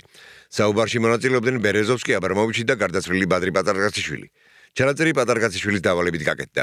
მას ეჭვებარებოდა, რომ აბრამოვიჩი მათ გადააგდებდა და გადაწყვიტა მათი შეთანხმების ჩაწერა. ამ საუბრის სტენოგრამა გამოაქვეყნა ნოვაია გაზეტაში და ფიგურირებდა სასამართლო პროცესზე, როგორც ბერეზოვსკის მხრიდან მთავარი მტკიცებულება. საუბარში აბრამოვიჩი ამბობდა, რომ პუტინი პრობლემებს უქმნიდა ბერეზოვსკის და რომ აქტივების საკითხი უნდა გადაჭრილიყო, სანამ ძალიან გვიანი არ იყო. ბერეზოვსკი მოგვიანებით ამტკიცებდა, ეს ადასტურებს, რომ აბრამოვიჩმა აღიარა ჩვენი პარტნიორობა და გამოიყენა პუტინის ზეწოლა, რომ იძულებული გავეხადე გამეყიდა. აბრამოვიჩი ამტკიცებდა, ეს ადასტურებს, რომ მე დავეხმარე ბერეზოვსკის ბიზნესის მინიმალური დანაკარგებით დატოვებაში, როდესაც გაირკვა, რომ მისი კრიშა აღარ მუშაობდა, ეს იყო ერთი და იმავე საუბრის ორი ინტერპრეტაცია. მოსამართლეს მომუწია იმის გარკვევა, თუ ვინ იყო მართალი და მან აბრამოვიჩი აირჩია. ჩემი აზრით, ლონდონის სასამართლოსთვის საკმაოდ რთულია 2000-იანი წლების რუსეთის ისტორიის გაგება. კერძოდ, სასამართლო პროცესის დროს მოსამართლეს ისეთი ცნებების შესწავლა მოუწია, როგორიცაა კრიშა და გადაგდება, განაცხადა ბერეზოვსკის რუსმა ადვოკატმა ანდრეი ბოროვკოვმა. მაგრამ მოსამართლემ ეს გაარკვია და ბერეზოვსკის არ დაუჯერა. 2012 წლის 31 აგვისტოს ლონდონის უმაღლესი სასამართლოს მოსამართლემ ელიზაბეთ გლოსტერმა წარმოთქვა ვერდიქტი, სარჩელი უარყოფილია. ბატონი ბერეზოვსკი აღმოჩნდა არასანდო და ზოგჯერ არაკეთილსინდისიერი მოწმე, რომელიც მზად იყო ეთქვა ყველაფერი, რაც მისი აზრით დაადასტურებდა მოვლენების მისეულ ვერსიას, მიუხედავად იმისა, სიმართლე იყო ეს თუ არა, ნათქვამი იყო სასამართლოს გადაწყვეტილებაში. მოსამართლემ არ დაიჯერა, რომ ბერეზოვსკი აბრამოვიჩის პარტნიორი იყო, მან დაიჯერა კრიშის ვერსია, ანუ ფაქტობრივად აღიარა, რომ ბერეზოვსკი 90-იან წლებში კრიმინალური ავტორიტეტი იყო, რომელიც იცავდა ბიზნესებს. ხოლო როდესაც კრიშა საჭირო აღარ იყო, მათ უბრალოდ შეწყვიტეს მისთვის გადახდა. ყველაფერი კანონიერი იყო. ბერეზოვსკი იჯდა სასამართლო დარბაზში და ისმენდა, როგორ ცამტვერდებოდა მისი უკანასკნელი იმედი. მან წლები და მილიონები დახარჯა ამ სასამართლო პროცესზე. ის დარწმუნებული იყო, რომ მოსამართლე მის მხარეს იყო, რომ ბრიტანეთის სასამართლო სისტემა სამართლიანი იყო და ამტკიცებდა, რომ მოტყუებული, გადაგდებული და გაძარცვული იყო, მაგრამ ბრიტანეთის სასამართლო სისტემამ განაცხადა, შენ მატყუარა ხარ და ვერაფერს დაამტკიცებ. აბრამოვიჩის წარმომადგენლებმა განაცხადეს, რომ საქმის შედეგში ეჭვიარებარებოდათ. აბრამოვიჩის წარმომადგენლებმა ჯონ მანმა განაჩენის შესახებ მოკლე კომენტარი გააკეთა. ბატონი აბრამოვიჩი მოხარულია, რომ ეს პროცესი დასრულდა და წინსვლის იმედი აქვს. ბერეზოვსკი გადაწყვეტილების გასაჩივრებას დაპირდა. მისმა ადვოკატმა ანდრეი ბოროვკოვმა განაცხადა, ის დარწმუნებულია, რომ მისი კლიენტი გადაწყვეტილებას გაასაჩივრებს. თუმცა ყველას ესმოდა, რომ ეს ცარიელი სიტყვები იყო. გასაჩივრება შეიძლებოდა, მაგრამ მოგების შანსი არ ჰქონდა. ბრიტანეთის სასამართლომ მიიღო გადაწყვეტილება და ეს გადაწყვეტილება საქმის წაგებაზე მეც ნიშნავდა. ეს იყო განაჩენი. დასავლური მართლმსაჯულების თვალში ბერეზოვსკი ოფიციალურად მატყუარად ჩერაცხეს. კაცად, რომელიც სასამართლოს მეშვეობით ფულის წასართმევად ისტორიებს იგონებდა. თაღლითად, მისი რეპუტაცია ძალიანად განადგურდა. რუსეთის პროკურატურა აცხადებდა, რომ ის დამნაშავე იყო. ახლა ბრიტანეთის სასამართლომაც განაცხადა, რომ ის მატყუარა იყო. უკან დასახევი გზა აღარ ჰქონდა. მაგრამ ყველაზე ცუდი რეპუტაციის დაზიანება არ იყო. ყველაზე ცუდი ფული სასამართლო ხარჯები იყო. ბრიტანეთის სამართლებრივი სისტემა მოქმედებს პრინციპით წაგებული იხდის ყველაფერს, გამარჯვებულის ხარჯებს, სასამართლო ხარჯებს ყველაფერს. აბრამოვიჩმა ადვოკატებზე 10 მილიონი ფუნტი დახარჯა. ახლა კი ბერეზოვსკის ეს თანხა უნდა გადაეხადა, პლუს საკუთარი სასამართლო ხარჯები. მთლიანი ხარჯი 100 მილიონს შეადგენდა. ბრიტანული მედიის ცნობით, საქმის წაგების შემდეგ ბერეზოვსკის ფინანსური სირთულეები შეექმნა, რაც სასამართლო ხარჯების დაფარვას უკავშირდებოდა. გარდაცვალების დროს ბიზნესმენის ვალი 309 მილიონ გერმანკა სტერლინგს შეადგენდა. 309 მილიონი იმდროინდელი კურსით დაახლოებით 18 მილიარდი რუბლია. კაცი, რომელიც 90-იან წლებში რუსეთის ერთ-ერთ უმდიდრეს ადამიანად ითვლებოდა, რომლის ქონება მილიარდობით დოლარად იყო შეფასებული, მოვალედ მოკვდა. ამან ბოლო მოუღო ემოციურად. ბერეზოვსკიმ თავისი ქონების გაყიდვა დაიწყო. სურეიში მდებარე სასახლე, სადაც ის ცოტა ხნის წინ ინტერვიუებს აძლევდა და ამბობდა, რომ ფულს არ ითვლიდა, აუქციონზე გაიყიდა. გაგიდა თითქმის მთელი თავისი უძრავი ქონება. მისი ბოლო გარიგება გარდაცვალებამდე სულ რაღაც რამდენიმე დღით ადრე ენდი უორჰოლის წითელი ლენინის გაყიდვა იყო. სულ რაღაც 200.000-ად. ნახატი, რომელიც 90-იან წლებში მის კაბინეტში ეკიდა, როგორც ეპოქის სიმბოლო, ახლა ვალების დასაფარად მიზერულ ფასად იყიდებოდა. ბერეზოვსკის ნათესავები ამბობდნენ, რომ ის დათრგუნული იყო რამდენიმე ადამიანი, მათ შორის ოლიგარქის უფროსი ქალიშვილი ეკატერინა და მისი ადვოკატი ალექსანდრე დობროვინსკი აცხადებდა, რომ სიცოცხლის ბოლოს ის დეპრესიული და დამწუხრებული იყო. ის რამდენჯერმე ჩავიდა ისრაელში, თელ-ჰაშომერის კლინიკაში. იქ ძირითადად დეპრესიას მკურნალობენ, მაგრამ მკურნალობა უშედეგო აღმოჩნდა, რადგან ბერეზოვსკის დეპრესია კლინიკური არ იყო. ის ეგზისტენციალური იყო. მან სიცოცხლის აზრი დაკარგა.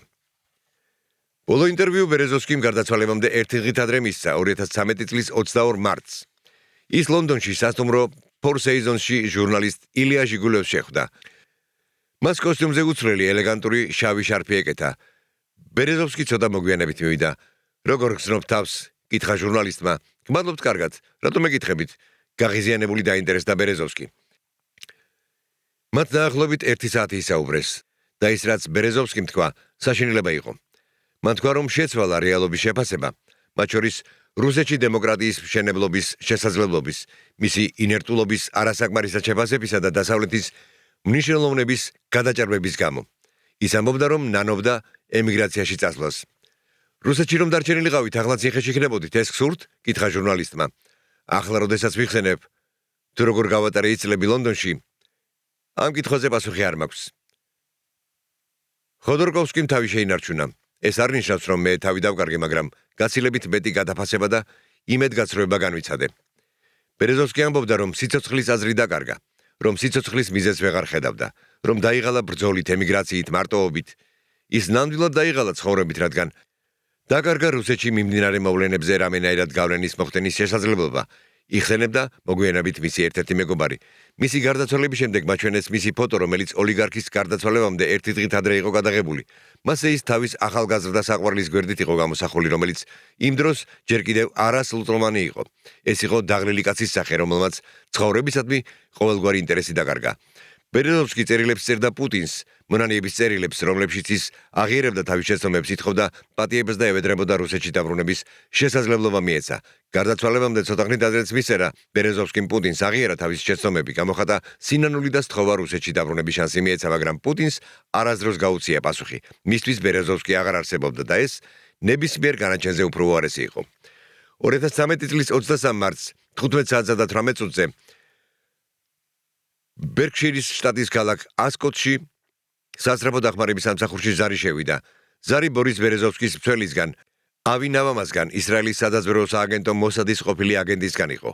ადგილზე მისულმა სასწრაფო დახმარების ექიმებმა და პოლიციამ 67 წლის ბერეზოვსკი აბაზანაში გარდაცვლილი იპოვეს. ის იატაკზე პირქვე იწვა, კისერზე კვანძიანი თოკის ნაწყვეტი ჰქონდა შემოხვეული. თოკის მეორე ნაწილი შხაპის განივ ძელზე ეკიდა. აბაზანის კარი შიგნიდან იყო ჩაკეტილი. სხეულზე ძალადობის კვალი არ ეტყობოდა, არც ბრძოლის კვალი იყო. ყველაფერი თვითმკვლელობაზე მიუთითებდა. ეს ყველაფერი ოპოზიციონერი ოლიგარქის მეორე ცოლის გალინა ბეშაროვას სახლში მოხდა. იმ ქალის, რომელმაც სასამართლოს მეშვეობით მას ასობით მილიონი გირვანქა მოუგო. მამაკაცი, რომელსაც 3 ცოლი, 6 შვილი და ათობით საყვარელი ყავდა, ყოფილი ცოლის სახლში გარდაიცვალა აბაზანაში მარტო, კისერზე მარყუშით. ბრიტანეთის პოლიციის ოფიციალური განცხადება ლაკონური იყო. შინაგან საქმეთა სამინისტროს პათოლოგანატომის მიერ ჩატარებული გაკვეთის შედეგების თანახმად, სიკვდილის მიზეზი შეესაბამება ჩამოხრჩობას. პათოლოგანატომმა ძალადობის ან ბრძოლის კვალი ვერ აღმოაჩინა. მოგვიანებით ბერკშირის ოლქის მოსამართლე კორონერის წინაშე გამართულ მოსმენაზე პოლიციამ განმარტა, გარდაცვლილის კისერზე კვანძიანი ქსოვილის ნაჭერი იპოვეს. იმავე ქსოვილის მეორე ნაწილი შხაპის განივ ძელზე ეკიდა. პათოლოგებმა სისხლში ალკოჰოლის ან ნარკოტიკების კვალი ვერ აღმოაჩინეს. ყველაფერი თვითმკვლელობაზე მიუთითებდა. თუმცა იყო დეტალები, რომლებიც მოსვენებას არ იძლეოდა. ბიზნესმენის ადვოკატმა ალექსანდრე დობროვინსკიმ თავდაპირველად ბერეზოვსკის თვითმკვლელობის შესახებ განაცხადა. ლონდონიდან ახლახან დარეკეს, ბორის აბრამოვიჩ ბერეზოვსკიმ თავი მოიკლა, ის რთული ადამიანი იყო. სასოწარკვეთილების აქტი, სიღარიბეში ცხოვრების შეუძლებლობა, დარტყმების სერია. ვშიშობ, რომ სიმართლეს უკვე ვეღარავინ გაიგებს. თუმცა დობროვინსკი მოგვიანებით აღიარა, რომ არ იცოდა რა ვითარებაში იპოვეს ოლიგარქის ცხედარი, გაურკვევლობა კი ყოველთვის ჭორებს წარმოშობს. დიდ ბრიტანეთში გაურკვეველ ვითარებაში გარდაცვალების შემთხვევაში ტარდება გამოძიება, სასამართლოს ხდომა, რომლის მიზანია სიკვდილის მიზეზის დადგენა და მონაწილე პირების იდენტიფიცირება. ბერეზოვსკის გარდაცვალების გამოძიებას მოსამართლე კორონერი პიტერ ბეტფორდი ხელმძღვანელობდა. მოსვენებისთვის მზადება 1 წელი გაგრძელდა, ისინი 2014 წლის 26 და 27 მარტს გაიმართა. მოისმინეს პოლიციის, სასამართლო ექსპერტების, ბერეზოვსკის მეგობრებისა და ნათესავების ჩვენებები. განიხილებოდა ორი ვერსია: თვითმკვლელობა და მკვლელობა. მოსმენის პირველი დღის საღამოსთვის შეიძლებოდა დასკვნის გაკეთება, რომ ბერეზოვსკის გარდაცვალების მთავარი ვერსია თვითმკვლელობა იყო. ამ დასკვნამდე რამდენიმე მოწმე მივიდა. ბიზნესმენის დაცვის თანამშრომელი ავი ნავამა, რომელმაც ცხედარი აღმოაჩინა, სასწრაფო დახმარების ექიმი ჯონ პოკოკი, რომელიც ბერეზოვსკის გარდაცვალების ადგილზე მივიდა და პოლიცია, რომელიც ინციდენტს იძიებდა. გამოძიების მსვლელობის დროს ჩვენ მივედით იმ დასკვნამდე, რომ სიკვდილის მიზეზი თვითმკვლელობა იყო, განაცხადა პოლიციამ თავის ანგარიში, მაგრამ იყო დეტალები, რომლებიც არ შეესაბამებოდა სურათს. პოლიციამ აღიარა, რომ მათ ჯერ ვერ შეძლეს იმ აბაზანაში აღმოჩენილი ერთ-ერთი თითის ანაბეჭდის პატრონის ვინაობის დადგენა, სადაც ოლიგარქის ცხედარი იპოვეს. ასევე არ იყო დადგენილი უცნობი მამაკაცის ვინაობა, რომელიც ბერეზოვსკის სახლთან ახლოს მის გარდაცვალებამდე 2 დღით ადრე შენიშნეს. ასევე საიდუმლო დარჩა ის ფაქტი, რომ პოლიციის სახლში მისვლისას რადიაციული საფრთხის სიგნალიზაცია ჩაირთო. შემდგომმა შემოწმებამ სახლში რადიოაქტიური ნივთიერებები არ აღმოაჩინა.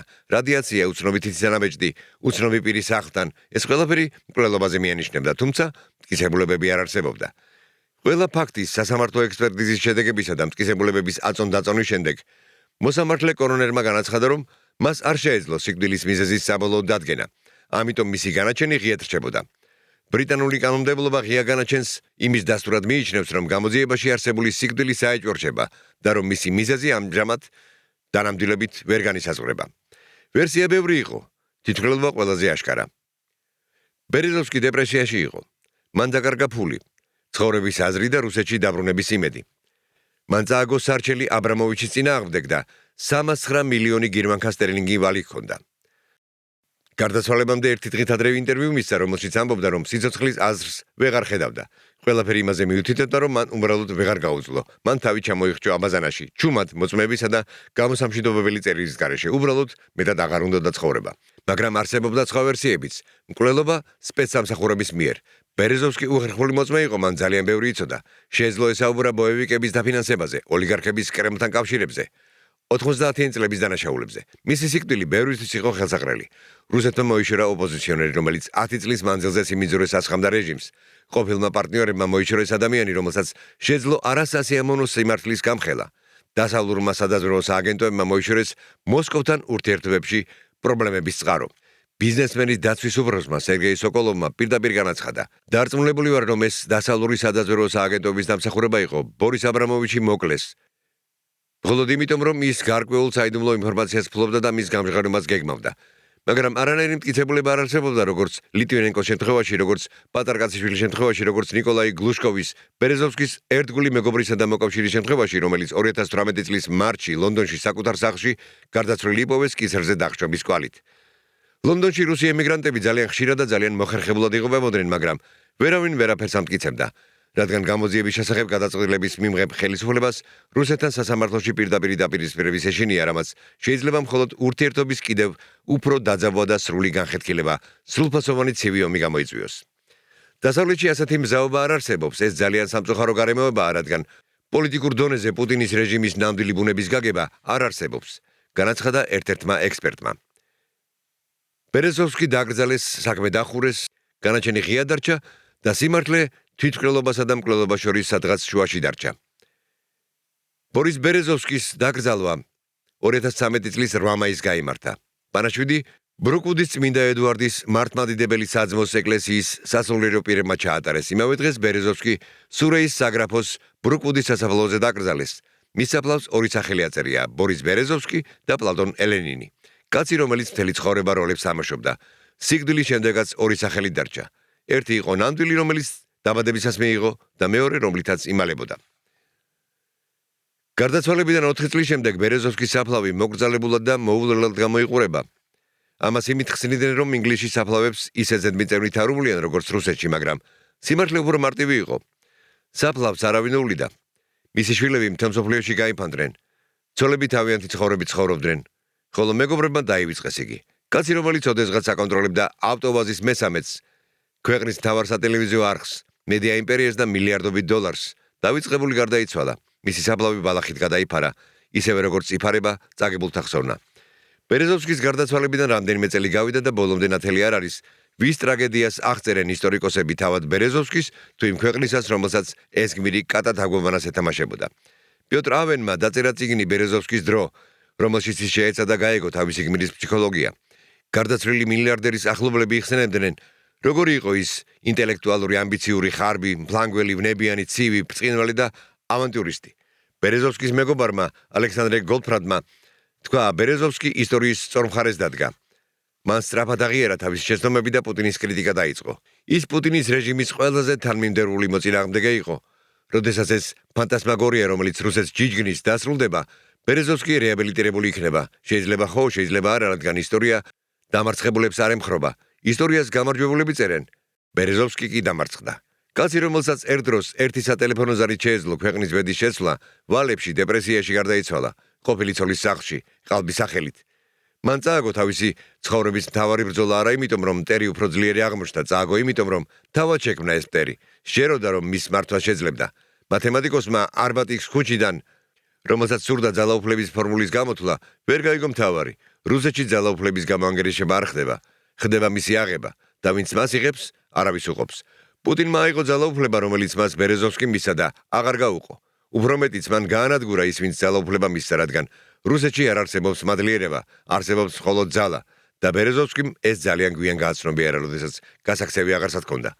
როდესაც მისი ფული ამოიწურა, როდესაც ცხოვრების აზრი გაქრა, როდესაც მხოლოდ საშხაპის თოკი და ცარიელი აბაზანა დარჩა უცხო ქვეყანაში. ბერეზოვსკის ისტორია არის ისტორია კაცისა, რომელსაც ქვეყნის ყიდვა სურდა და საბოლოოდ დაკარგა ყველაფერი, საკუთარი სახელიც კი საფლავის ქვაზე. ეს არის ისტორია იმის შესახებ, თუ როგორ შეიძლებოდა მილიარდების შევნა რუსეთში 90-იან წლებში, მაგრამ მათი შენარჩუნება შეუძლებელი იყო, რადგან ფული ძალაუფლების გარეშე დროებითი სიმდიდრეა, ხოლო ძალაუფლება ძალის გარეშე ილუზია.